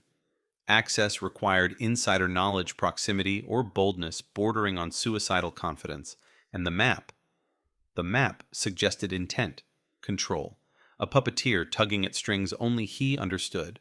At dawn, the search team assembled with quiet urgency. No media briefing, no patrol cars with flashing lights, just unmarked trucks and agents dressed in dark tactical gear moving with rehearsed precision. The sheriff led them into the grove, the early morning fog winding between the trees like pale smoke. The northern boundary stretched ahead, a tangled mass of vegetation-thick trunks and thorny vines merging into a wall of green that looked nearly impenetrable. They moved slowly, machetes slicing through dense foliage, boots sinking into soft, wet soil. Insects hummed around their faces. The air was heavy with the metallic scent of dew and the sweet rot of fallen citrus. The deeper they went, the more sound faded. The grove absorbed noise like a sponge swallowing footsteps and whispers until only the rhythmic thud of their hearts filled the silence. When they reached the spot marked on the map, it didn't look like anything worth noting. Just dirt, roots, an old steel fence half collapsed and strangled by vines, a mound of earth that seemed naturally formed until one detective knelt beside it and brushed away the leaves. The soil beneath was compacted, unnaturally layered in a pattern that only experienced investigators recognize. Disturbed earth, human disturbance, recently disturbed. The sheriff's breath tightened. "Start digging," he ordered. Shovels bit into the soil, slicing through roots, throwing clumps aside. The mound was deeper than expected, almost too deep. And then, 6 minutes into the dig, a metallic clang rang out, a sharp, unnatural sound that snapped every head upward. They cleared the dirt faster now, hands moving with urgency. Within minutes, the top of a metal drum emerged. A 50-gallon industrial drum rusted around the rim, sealed tight with a lid beaten into place with what must have been a sledgehammer. Every muscle in the sheriff's body tensed. The last time they'd opened a container like this, the memory had never left him. The forensic unit moved in, cutting through the rusted edge with specialized tools. The drum resisted groaning as if it held something desperate to stay hidden. When the lid finally cracked open, a foul chemical-tinged odor escaped, a mixture of old oil mildew and something darker underneath. The detectives leaned away, covering their faces, bracing for the worst. Inside lay clothing. Not bones, not a body. Clothing. Children's clothing. Fabric small enough to belong to a child no older than 10. Torn shirts, a sandal. Shorts stained and faded. One shoe. And beneath them all plastic bags containing locks of hair tied with rubber bands. The Grove fell silent. This wasn't part of the teen's case. This was something else. The sheriff felt the air leave his lungs in a slow, paralyzing wave. Bag everything, he said, voice barely audible. Detectives exchanged glances filled with dread one rarely sees outside the darkest cases. Someone had used the Grove not once, but potentially multiple times. And the items in the drum, meticulously preserved, sealed, hidden, suggested a pattern, a history, a timeline of horror stretching beyond what anyone had imagined. One detective whispered what everyone else was thinking, "We're not dealing with a single victim." They photographed the drum from every angle, sealing it carefully before transporting it to the forensic lab. The sheriff stood over the hole long after the others stepped away, his boots rooted in the damp earth, his eyes fixed on the dark patch of soil as if waiting for it to reveal more secrets. The Grove rustled with morning wind, but the sheriff felt only dread. Because if the map was accurate, if the anonymous sender wanted them to find this drum, then the person behind the letters wasn't trying to solve the teen's case. They were trying to expose something much bigger. Back at the station, the sheriff found Delwyn pacing in his cell shoulders, hunched hands trembling.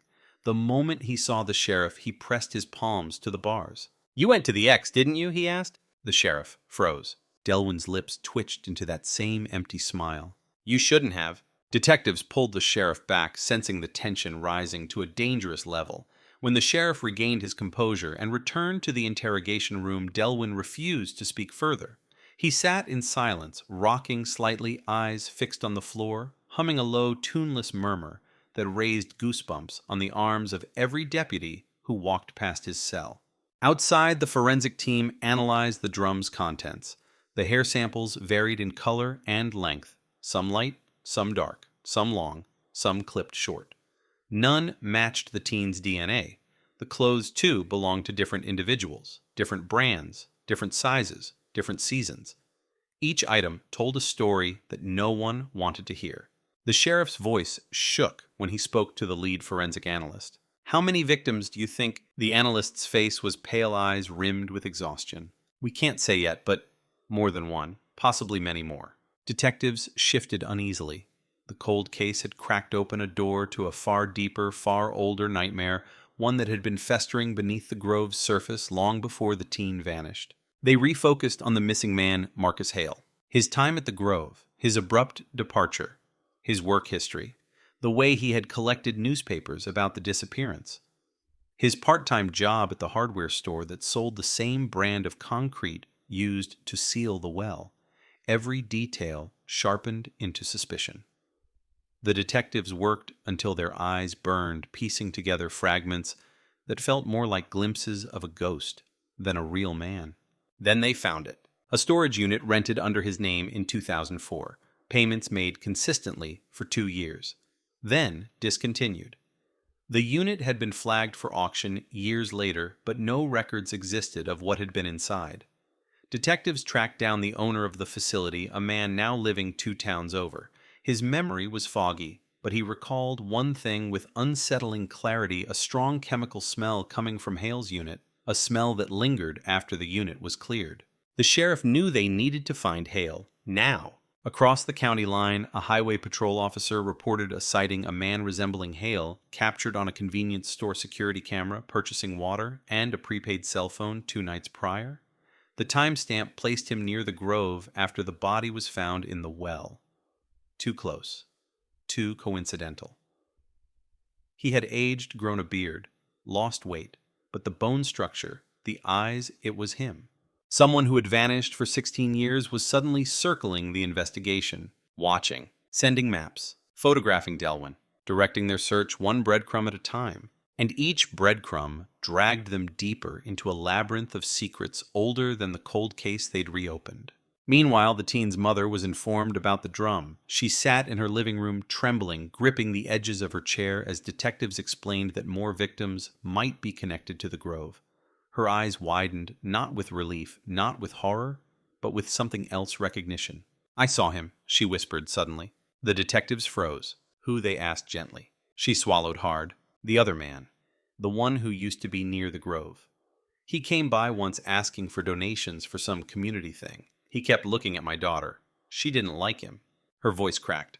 I didn't like him either. Detectives showed her old photos. She pointed at Marcus Hale's face with shaking fingers. That one. The sheriff felt everything tighten the room, the air, the timeline. The cold case wasn't cold anymore. It was boiling, overflowing, threatening to consume everything around it.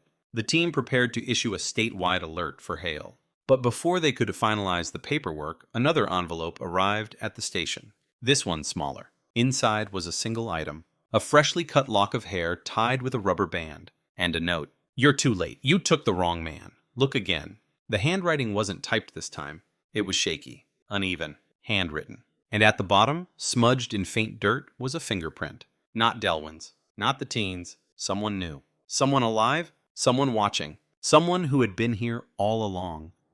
The lock of hair lay on the table like a threat, its strands unnervingly clean, the rubber band fresh and taut, as if cut only hours ago. It was the kind of detail that made every detective in the room go still, the kind of deliberate, calculated gesture that signaled a killer who was not hiding, but leading, guiding them step by step through a maze he had designed long before they realized they were trapped inside it. The sheriff picked up the note with gloved hands, reading the words over and over, each sentence cutting deeper than the last. "You're too late. You took the wrong man. Look again." It wasn't a declaration of victory. It was a taunt, a challenge, a warning blended with the satisfaction of someone who had always been one step ahead. The fingerprint, smudged at the bottom, was faint, incomplete, just enough to tease a direction, not enough for a match.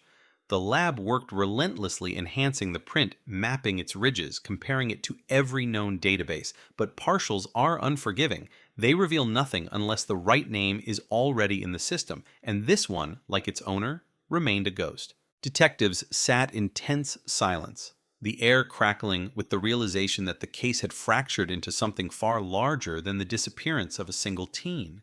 The drum of children's clothing, the sealed well, the missing grove worker, the anonymous letters, the new lock of hair. Every clue felt orchestrated, staged by someone who understood how investigations unfold, someone who predicted each response before it happened. At the center of it all stood the grove, no longer a simple agricultural property, but a graveyard of secrets buried across years, maybe decades. And every path the detectives followed seemed to lead deeper into its shadows. The sheriff called an emergency briefing. Detectives gathered around the table, faces pale, eyes shadowed from sleepless nights. Maps were unrolled, photos of the grove pinned in place, images of Delwyn, Hale, the teen, the shed, the well, the drum, and at the center, pinned with a red thumbtack, the newest envelope, the lock of hair beneath it, like a trophy. "We follow the timeline again," the sheriff said, voice tight, step by step, every detail we missed, every assumption we made. We start at the beginning. But the beginning was no longer 2003. The beginning might have been years earlier. Patterns emerged when they plotted the drum. Items inside dated back to the late 1990s, some even older. No missing persons reports matched. No cold cases aligned perfectly. Whoever collected those belongings had been careful, choosing individuals whose disappearances attracted little attention or none at all. Migrant families, runaways, children whose parents assumed they fled or were taken by custodial disputes, victims chosen not for convenience but for invisibility. The detectives realized what they were chasing was not one crime, not one event. It was a timeline of vanished lives scattered across years drawn together by a single location. The Grove was the hunting ground. The Grove was the graveyard. But who controlled it? Delwyn had owned the land since his early 20s. Hale had worked there sporadically, but the drum suggested a methodology neither man showed evidence of.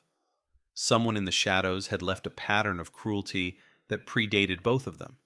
Someone still active, still watching, still taunting. A chilling hypothesis surfaced. Delwyn was not the killer. He was a witness, or worse, an accomplice who didn't understand the full scope of what he had gotten involved in. Hale, meanwhile, hovered like a silhouette, his disappearance timed too precisely. His ties to the Grove, too intertwined, his sudden resurfacing too timed to be coincidence. The sheriff ordered surveillance of all locations tied to Hale. Old workplaces, addresses, haunts towns where he once lived. They circulated his photo across state lines. They combed through CCTV networks, rest stop videos, ATM cameras. But Hale remained elusive, always just out of frame, like a whisper slipping between walls. Until midnight, when a deputy monitoring gas station footage spotted something chilling, a man resembling Hale purchasing a gas can, gloves, and a roll of duct tape at a convenience store 30 miles from the Grove. The timestamp: 2 hours after he was seen creeping outside the sheriff's station. The sheriff issued an immediate statewide manhunt. But even as alerts went out, detectives sensed the truth burning under the surface. Hale wasn't running. He was circling, waiting, choosing. At dawn, a call came in from a property owner near the Grove's northern border. He'd found muddy footprints along the edge of his land prints that didn't match anyone living there. Deputies responded, following the trail into a thicket of palmettos and scrub oak. The footprints were deliberate, slow measured. A person walking with intent, not panic. The trail led them to an old camping site. Ashes still warm, a half-burned cigarette on the ground, a dented tin can that smelled faintly of gasoline. Whoever had been there had stayed the night, and whoever had stayed the night had been watching the Grove. The sheriff arrived moments later, crouching over the cigarette. The brand matched the half-smoked ones they found near the shed the night of the drum discovery. Not common, not cheap, imported. A brand Hale was once known to smoke. The sheriff felt a chill crawl up his spine. This wasn't chase. This was invitation. Back at the station, Delwyn's behavior deteriorated further. He pressed his forehead to the bars, whispering incoherently. When deputies tried to calm him, he backed into a corner, clutching his arms, shaking violently. Between sobs, he uttered fragments of sentences. He made me lie. He told me she'd be okay. I only helped because I thought. The detective monitoring the audio leaned in, heart pounding. "What did he tell you, Hank?" he asked through the speaker. Delwyn lifted his head, slowly, eyes red, and whispered a single sentence that cut through the station like a blade. "He's not done." The room froze. Delwyn continued rocking. "He said he'd come back. He said he'd finish what he started. He said he'd bring her home someday. Or bring someone else." The meaning was unclear. The fear was not. Detectives pressed him. Who was he? Hale. Someone else. Another man at the Grove. Someone they hadn't identified. Delwyn shook his head violently, refusing to say more. Whether out of fear or guilt, no one knew. Then another break came, this one unexpected. A retired Grove supervisor from the late 1990s came forward after seeing the newscasts. He had overseen operations before Delwyn acquired the land back when the Grove was struggling financially. He remembered Hale not as an employee, but as a boy who hung around the property after school. A quiet kid, a loner, a kid who offered to do odd jobs for money. But he remembered something else too. Someone else. A man who lived in a shack near the far end of the property. A reclusive, strange figure who worked odd shifts, never spoke much, and disappeared abruptly one summer. The supervisor struggled to remember his name, something short, sharp, unusual. He thought it might have been Cal, or Cam, or Cass. Records were sparse. Payroll was spotty, but one detail he remembered with total clarity. The man had a habit of collecting hair, locks of it, from animals, from people, from anyone who'd let him practice cutting. He said he found the behavior unsettling. He said he reported it once, but nothing came of it. He said the man left the grove one night and never returned. Detectives felt the bottom drop out of the room. This wasn't a recent predator. This was generational, inherited, passed down, taught. A lineage of violence rooted in the soil of the grove itself. If Hale learned from someone, that someone might still be alive. And then the forensic lab delivered a final blow. The fingerprint from the handwritten letter belonged to a man not in any database because it wasn't a full fingerprint. It was a partial, from someone missing a fingertip. Detectives scrambled through old Grove injury reports. There was only one entry. 1997 worker injured while fixing equipment, tip of index finger severed. The worker's name, Cal Marshall, a man who had vanished 22 years earlier. A man who had lived in the shack near the Grove's northern boundary. A man who had collected hair. A man who had taught a young Hale how to help around the Grove. A man whose disappearance coincided with the first estimated dates of the items in the drum. And just as detectives began piecing together the new profile, another call came through the station.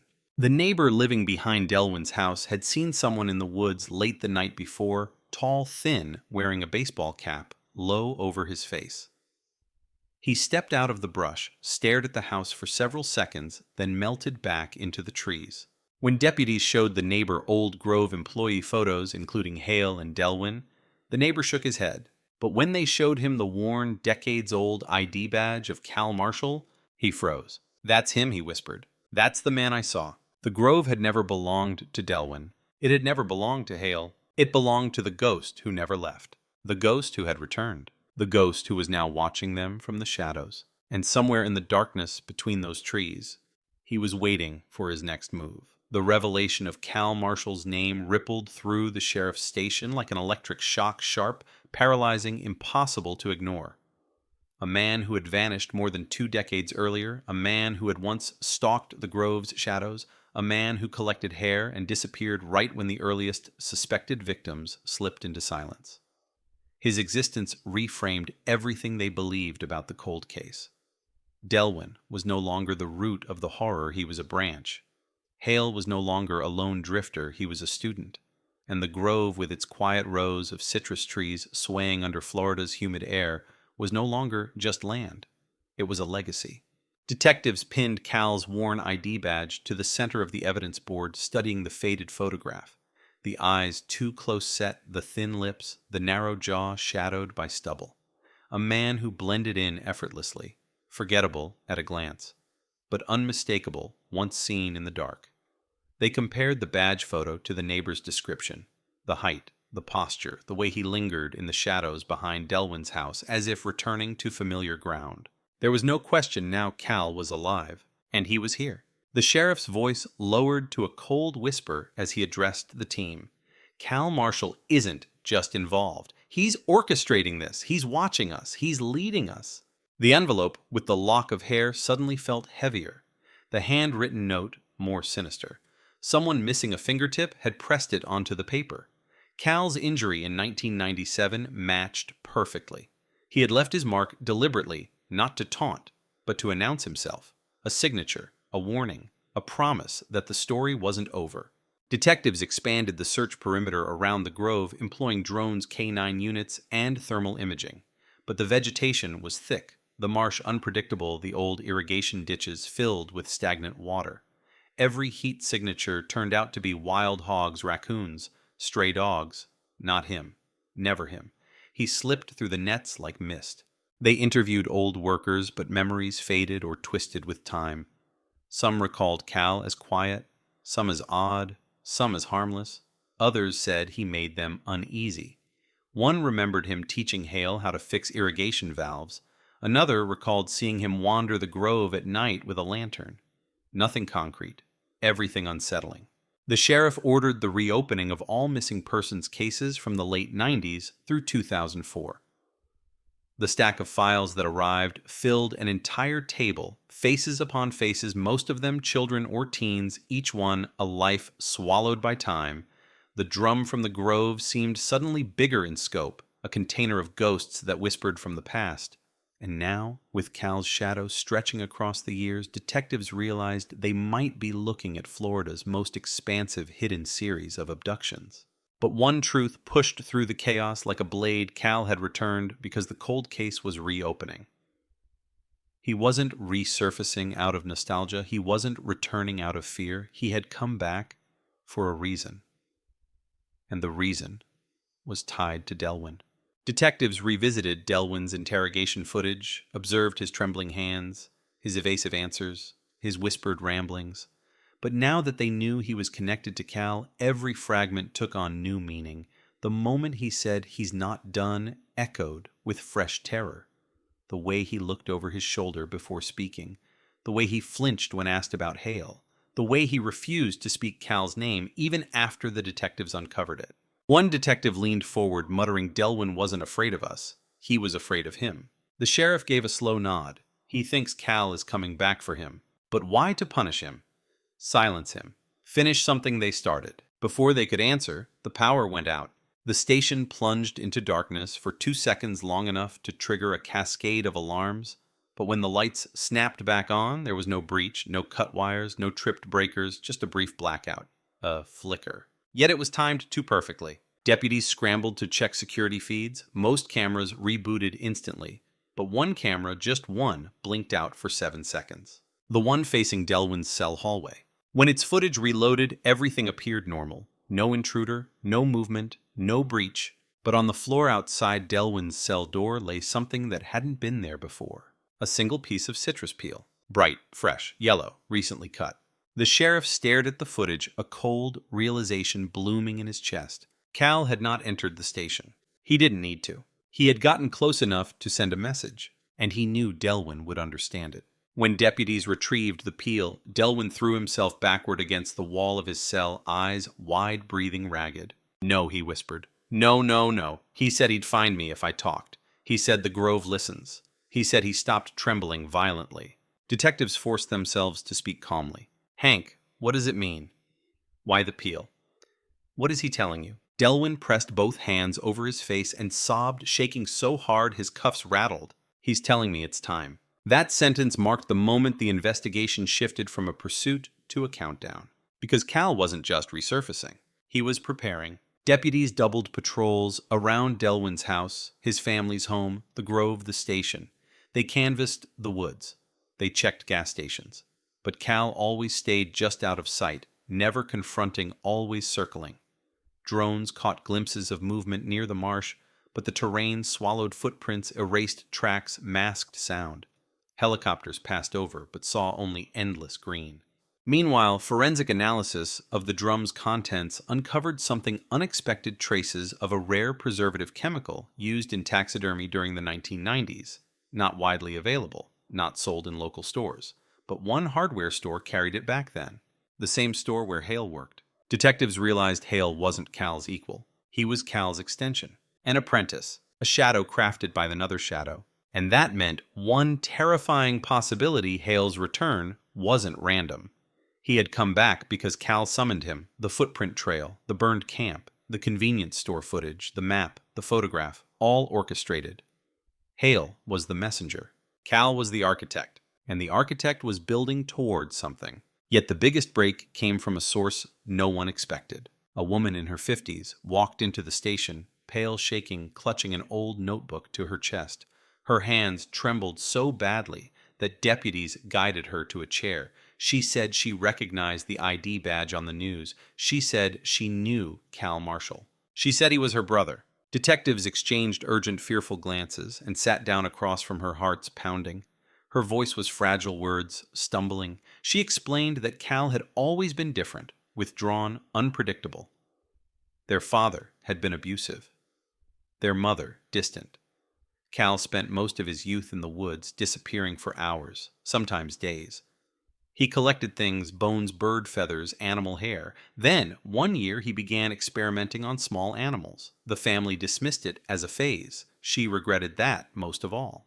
Then he got worse. He grew paranoid, whispered that the Grove talks, claimed he saw shapes at night, hinted that people go missing and the trees remember. At 16, he ran away from home. She hadn't seen him for decades.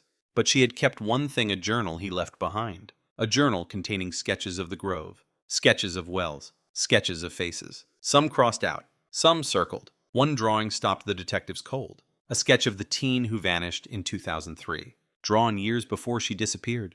drawn when Cal still lived near the Grove, drawn from memory or obsession. The sheriff couldn't bring himself to speak. No one could. Because the implication was monstrous, Cal had stalked the Grove for years, perhaps watching families, children, teenagers, long before acting on whatever darkness grew inside him. And then the woman said something that made every heartbeat stop. When Cal came home, once he was different. He'd lost part of his finger. He wouldn't say how, but he said it was because someone tried to stop him. The detectives leaned forward sharply. Who, they asked. Her answer was a trembled whisper. He said the man's name was Hank. The sheriff felt the ground fall out from under him. Delwyn wasn't just a witness. He wasn't just an accessory. He wasn't just a frightened man unraveling. He had confronted Cal once and survived. But that also meant something darker. Cal had been there in 2003. Cal had been in the Grove the night the teen disappeared. And Delwyn had known it all along. Detectives surged back to Delwyn's cell, ready to break through his fear, ready to force the truth out. But when they reached the hallway, the cell door was open, the lock cut clean, the bench overturned, the corner smeared with dirt, and a single citrus peel lay on the ground. Fresh, bright. Delwyn was gone, taken, or led. And in the distance, faint, almost imaginary, someone swore they heard a low whistle drifting through the trees, carrying the promise of a nightmare resurrecting itself in the Grove. The moment the detectives saw the empty cell, their bodies went cold, as if the hallway itself had turned into a wind tunnel, swallowing all heat, all sound, all certainty. Delwyn wasn't just gone. He'd vanished in a way that felt too clean, too practiced, too impossibly quiet for a man who'd been spiraling into panic for days. The cut lock gleamed like a wound, a single clean slice made by a blade sharp enough to slip through metal like paper. The citrus peel lay beside it, glowing under the fluorescent lights, fresh, bright, mocking. Cal had been here. Not inside the station. There were too many eyes, too many cameras, too many guns, but close enough. His presence was a signature, the peel, the silence, the precision. It felt like he had reached through the walls themselves, plucking Delwyn from behind bars as easily as choosing fruit from a branch. Deputies stormed the station grounds, voices cracking through radios, boots pounding pavement flashlights, slicing through the pre-dawn darkness. But Delwyn was nowhere. The perimeter cameras caught nothing. The parking lot remained undisturbed. The trees outside swayed in the wind, indifferent to the chaos unfolding beneath their branches. It was as if Delwyn had been erased. But monsters don't erase. Monsters relocate.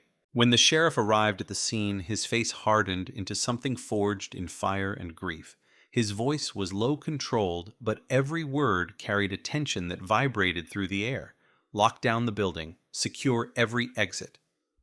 I want K-9 units now. Sweep the Grove. Sweep every road. He couldn't have taken him far.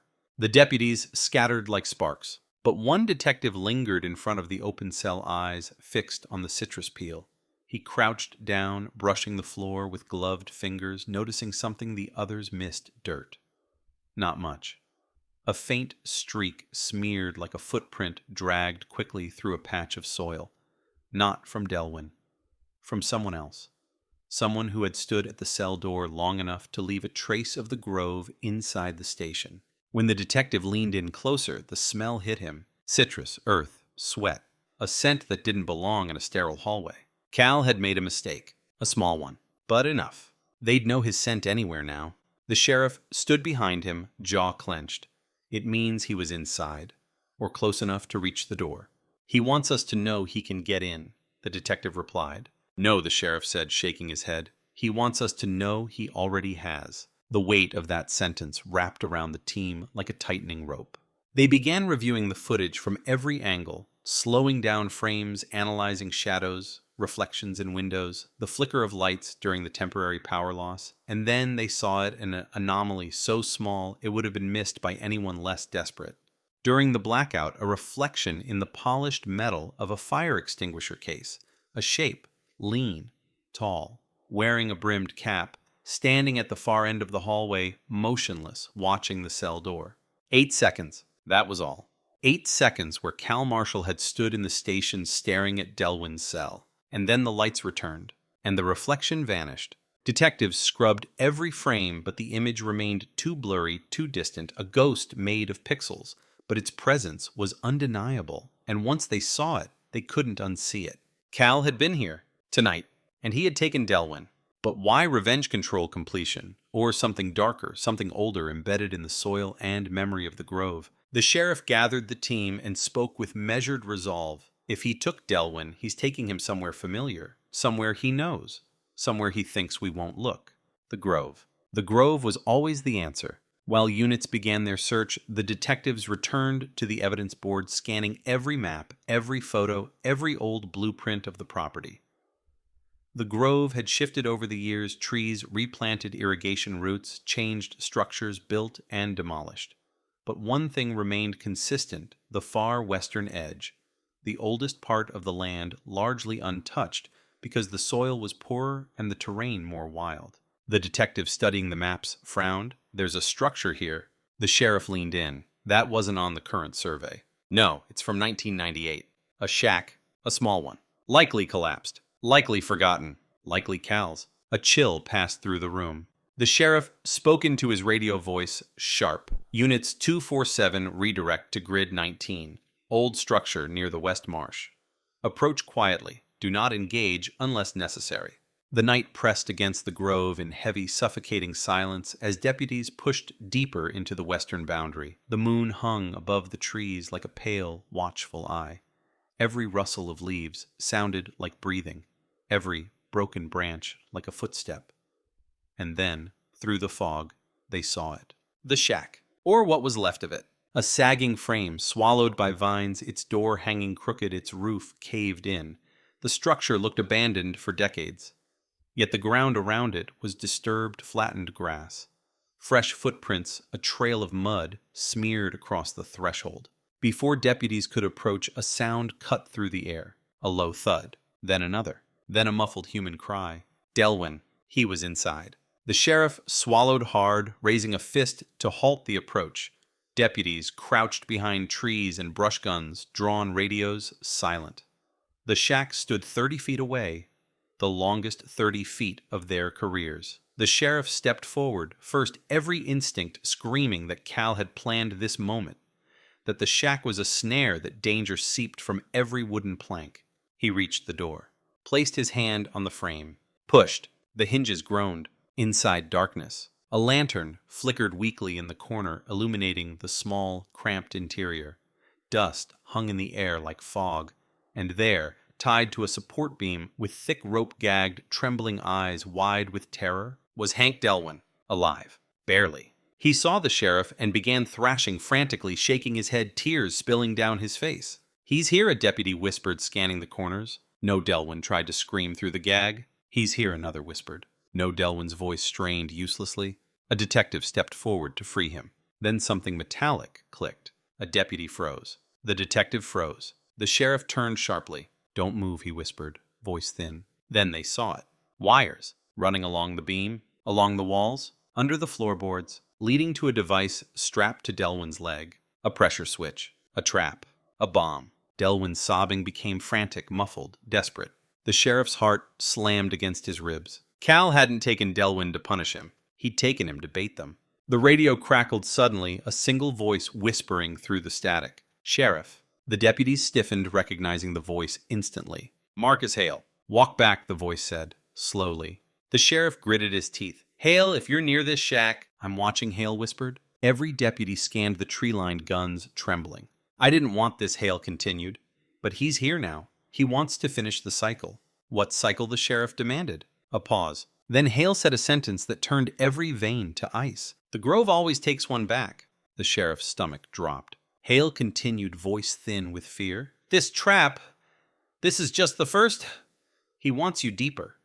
He wants—" A whisper cut through the radio. Not Hale's. A different voice. Smooth, soft, fragile. The sheriff's blood froze. It was Cal. "Sheriff," the voice said almost gently, "you're on my land now." And then the radio died. No static. Just silence. The sheriff's mind raced. Cal was close, very close, watching them, controlling the moment, listening to every breath. Deputies backed away from the shack, scanning the trees, fingers trembling on triggers. But the forest remained still. The sheriff crouched beside Delwyn, speaking calmly. "Hank, look at me. We're getting you out." Delwyn shook violently, eyes wide, trying to warn them, trying to say something. A deputy examined the bomb. "It's live and sensitive. Too sensitive. If we cut any wire..." The sheriff raised a hand. "Stop. Nobody touches it." The deputy swallowed hard. "Sheriff, it's not just a bomb. It's a signal. A dead man's switch." A cold wind crawled through the shack. A signal to who, the detective asked. The deputy looked up slowly. Not who, he whispered. To where? Before the meaning could land, a scream tore through the night coming from the grove behind them. High, sharp, human, different from Delwyn's. And then another. And another.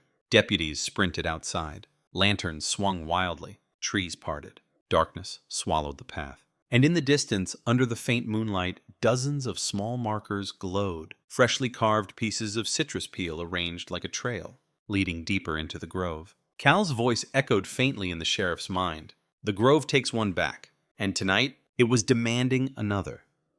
The grove was no longer silent. The moment those screams ripped through the night, the air seemed to contract, tightening around the deputies like a fist. Leaves quivered. Branches shuddered. Something unseen moved between the trees, swift and calculated, as if the grove itself were breathing harder, waiting for them to take the next step. The line of citrus peels glowed faintly under flashlight beams, bright, deliberate shapes, each placed with disturbing precision. A breadcrumb trail, a summons, a threat. The sheriff stood frozen for half a second, torn between the man trembling inside the booby-trapped shack and the unknown horror unfolding deeper in the grove. Every choice felt like a wrong one. Every second lost felt like surrender. But the screams were unmistakable, raw, real, human. Someone else had been taken. Someone else had been lured into Cal Marshall's ancient ritual of terror. "Move," the sheriff barked, voice cracking with urgency. Deputies sprinted toward the sound weapons, drawn flashlights bobbing through underbrush. The palmettos slapped their legs, branches, snagged clothing shadows cut across their path like moving bars. The grove, usually open and airy, seemed to close around them, now too dense, too alive, too familiar with fear. Behind them, a small team remained at the shack radios, buzzing as they waited for the bomb technicians rushing from town. Delwyn's muffled sobs echoed inside the wooden shell, each one sharper than the last, sounding like a man not afraid of dying, but terrified of what would come before. The sheriff pushed forward with the chase team, his flashlight slicing through trees until it illuminated the next citrus peel marker. The peel hung from a branch impaled on a broken twig. The next one was tied to a vine. Another lay in the center of the path like an arrow. Cal wasn't guiding randomly. He was directing them with the precision of a conductor. The screams rose again, closer this time. Someone cried, "Help!" A young voice. High-pitched. Panicked. Not Delwyn. Not Hale. Someone else. A deputy stumbled, breath-catching. He took another one. Jesus, he took somebody else. The sheriff didn't respond. The truth was too horrific to acknowledge yet. It felt impossible. How could Cal have taken another victim without them noticing? How could he have snatched someone from this forest while he was simultaneously orchestrating a trap taunting them, kidnapping Delwyn, unless the victim was chosen earlier, unless Cal had planned this night for years, unless everything, the shed to the well, the drum, the letters, the map, had been leading them to this exact moment. A moment where they'd be forced to choose between saving someone new or retrieving the man who might hold the truth about all of it. A moment where the grove demanded its due. The path narrowed, sloping downward toward the marsh. Mud slicked underfoot. Deputies grabbed at branches to keep balance. The screams grew louder, broken, frantic, echoing between tree trunks until they no longer knew the direction. Left, right, ahead, everywhere. Then a deputy pointed. There. A flicker of movement. A pale shape. Someone running. They burst into a clearing and froze. A teenage girl, no older than 13, stood in the middle of the clearing, shaking uncontrollably, hands bound in front of her. Duct tape dangled from one wrist, torn loose as if she'd fought her way free. Her face glistened with tears. Her breath came in sharp, shallow gasps. She wasn't gagged. She wasn't tied to anything. She wasn't restrained. She was bait, a human trap. The sheriff approached slowly, kneeling at a distance. Hey, it's okay. You're safe now. What's your name?" Her lips quivered, but she didn't answer. Her eyes weren't on him. They were fixed on the trees behind him, wide, terrified, focused on something moving in the darkness. A shadow. Tall, thin. The sheriff's blood chilled. Behind, a deputy shouted. Flashlights whipped around. Branches rustled. A shape darted between trunks. Too fast. Too graceful for a stumbling man. A phantom weaving through the trees with purpose. "Cal, stop," the sheriff yelled.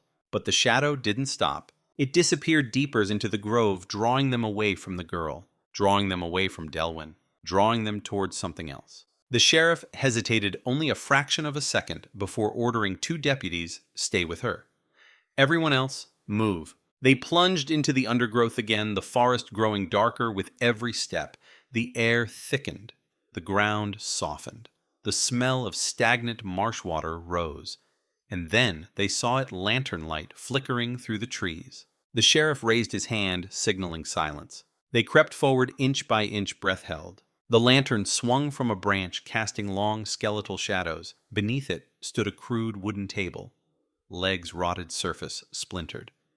And on the table, something wrapped in burlap, something the size of a human torso. A deputy whispered, "Oh God." The sheriff approached, heart pounding.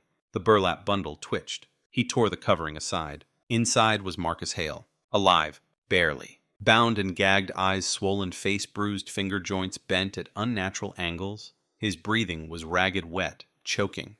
The sheriff leaned close. "Hale, look at me. Who did this? Where's Cal?" Hale's eyes rolled toward the darkness. Tears spilled over his cheeks, and then, with what little strength he had left, he shook his head, slowly, weakly. As if to say, "You're chasing the wrong direction?" A twig snapped behind them. The sheriff spun. Nothing. Another snap. To the left. Deputies spun flashlights wildly. Nothing. Then a voice drifted through the trees, soft, airy, as if carried by the wind. "I told you." The sheriff's pulse detonated. The grove always takes one back. Flashlights converged on the sound. A silhouette emerged from behind a palmetto cluster and stepped forward into the lantern light. Tall, gaunt, face partially obscured by shadow. A finger missing at the tip. Cal Marshall. Alive, breathing, smiling. A smile that didn't belong on any living face. Deputies raised their weapons instantly. "Don't move," the sheriff barked. Cal didn't flinch. He didn't run. He didn't raise his hands. He simply tilted his head slightly, like a curious animal, eyes glinting in the lantern glow. "You finally came?" he murmured, voice soft as leaves rustling, all the way into the roots. "Get on the ground," a deputy shouted. Cal smiled wider. "You're loud," he whispered. "Loud men die first." The sheriff stepped forward, gun steady. "Where is Delwyn?" Cal's smile softened, almost tender. "You'll see him." "Where is he?" Cal blinked slowly. "Home." The sheriff lunged, too fast, too angry. But the moment his foot struck the ground before him, something snapped. A wire. A trip mechanism, hidden beneath leaves. A flash of sparks erupted. The world detonated. Leaves exploded upward. Mud flew. Deputies dropped. The forest roared with heat. A concussive blast threw the sheriff backward into a tree, knocking the breath from his lungs. The lantern shattered. Darkness swallowed the clearing. Ringing filled their ears. The sheriff groaned, struggling to rise, vision-blurred branches spinning overhead. Deputies shouted in confusion, but their words were distorted, muffled by the ringing. The clearing flickered with flame from the remnants of the explosive device, small controlled, intentional. A warning blast, not a killing one. And Cal, gone? Hale, still bound, barely conscious. The sheriff staggered forward just as his radio crackled violently. "Sheriff, this is Unit 6. We're at the shack bomb squad, just arrived." The sheriff coughed, breath burning. "Get Delwyn out, careful the device." The radio interrupted with a scream. "Sheriff, there's blood. Whoever was guarding the shack, he's gone. Delwyn's gone again." Then another voice broke through quieter trembling. "Sheriff, something else is here. On the floor."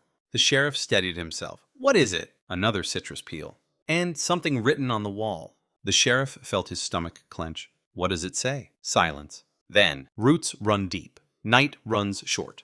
Bring them back to where it began." The sheriff exhaled slowly, dread filling every space inside him. Cal had taken Delwyn again, but this time he wasn't running. He was gathering, preparing, finishing something he started decades ago. The grove's oldest corner, its roots, its beginning, its birthplace. The sheriff saw it in his mind before the deputy said it. Sheriff, he's taken them to the old well. Not the one they'd found the teen in. No, the older one. The original. The one sealed in the 1980s. The well that wasn't on any map. The well no search had ever uncovered. The well that was Cal's first hiding place. And the sheriff suddenly understood with horrifying clarity. Cal Marshall hadn't returned for revenge. He had returned to complete a ritual that had been interrupted. A ritual Delwyn helped stop. A ritual Hale inherited. A ritual that required witnesses, of the living or the dying. And Delwyn was only the next name on that list, not the last.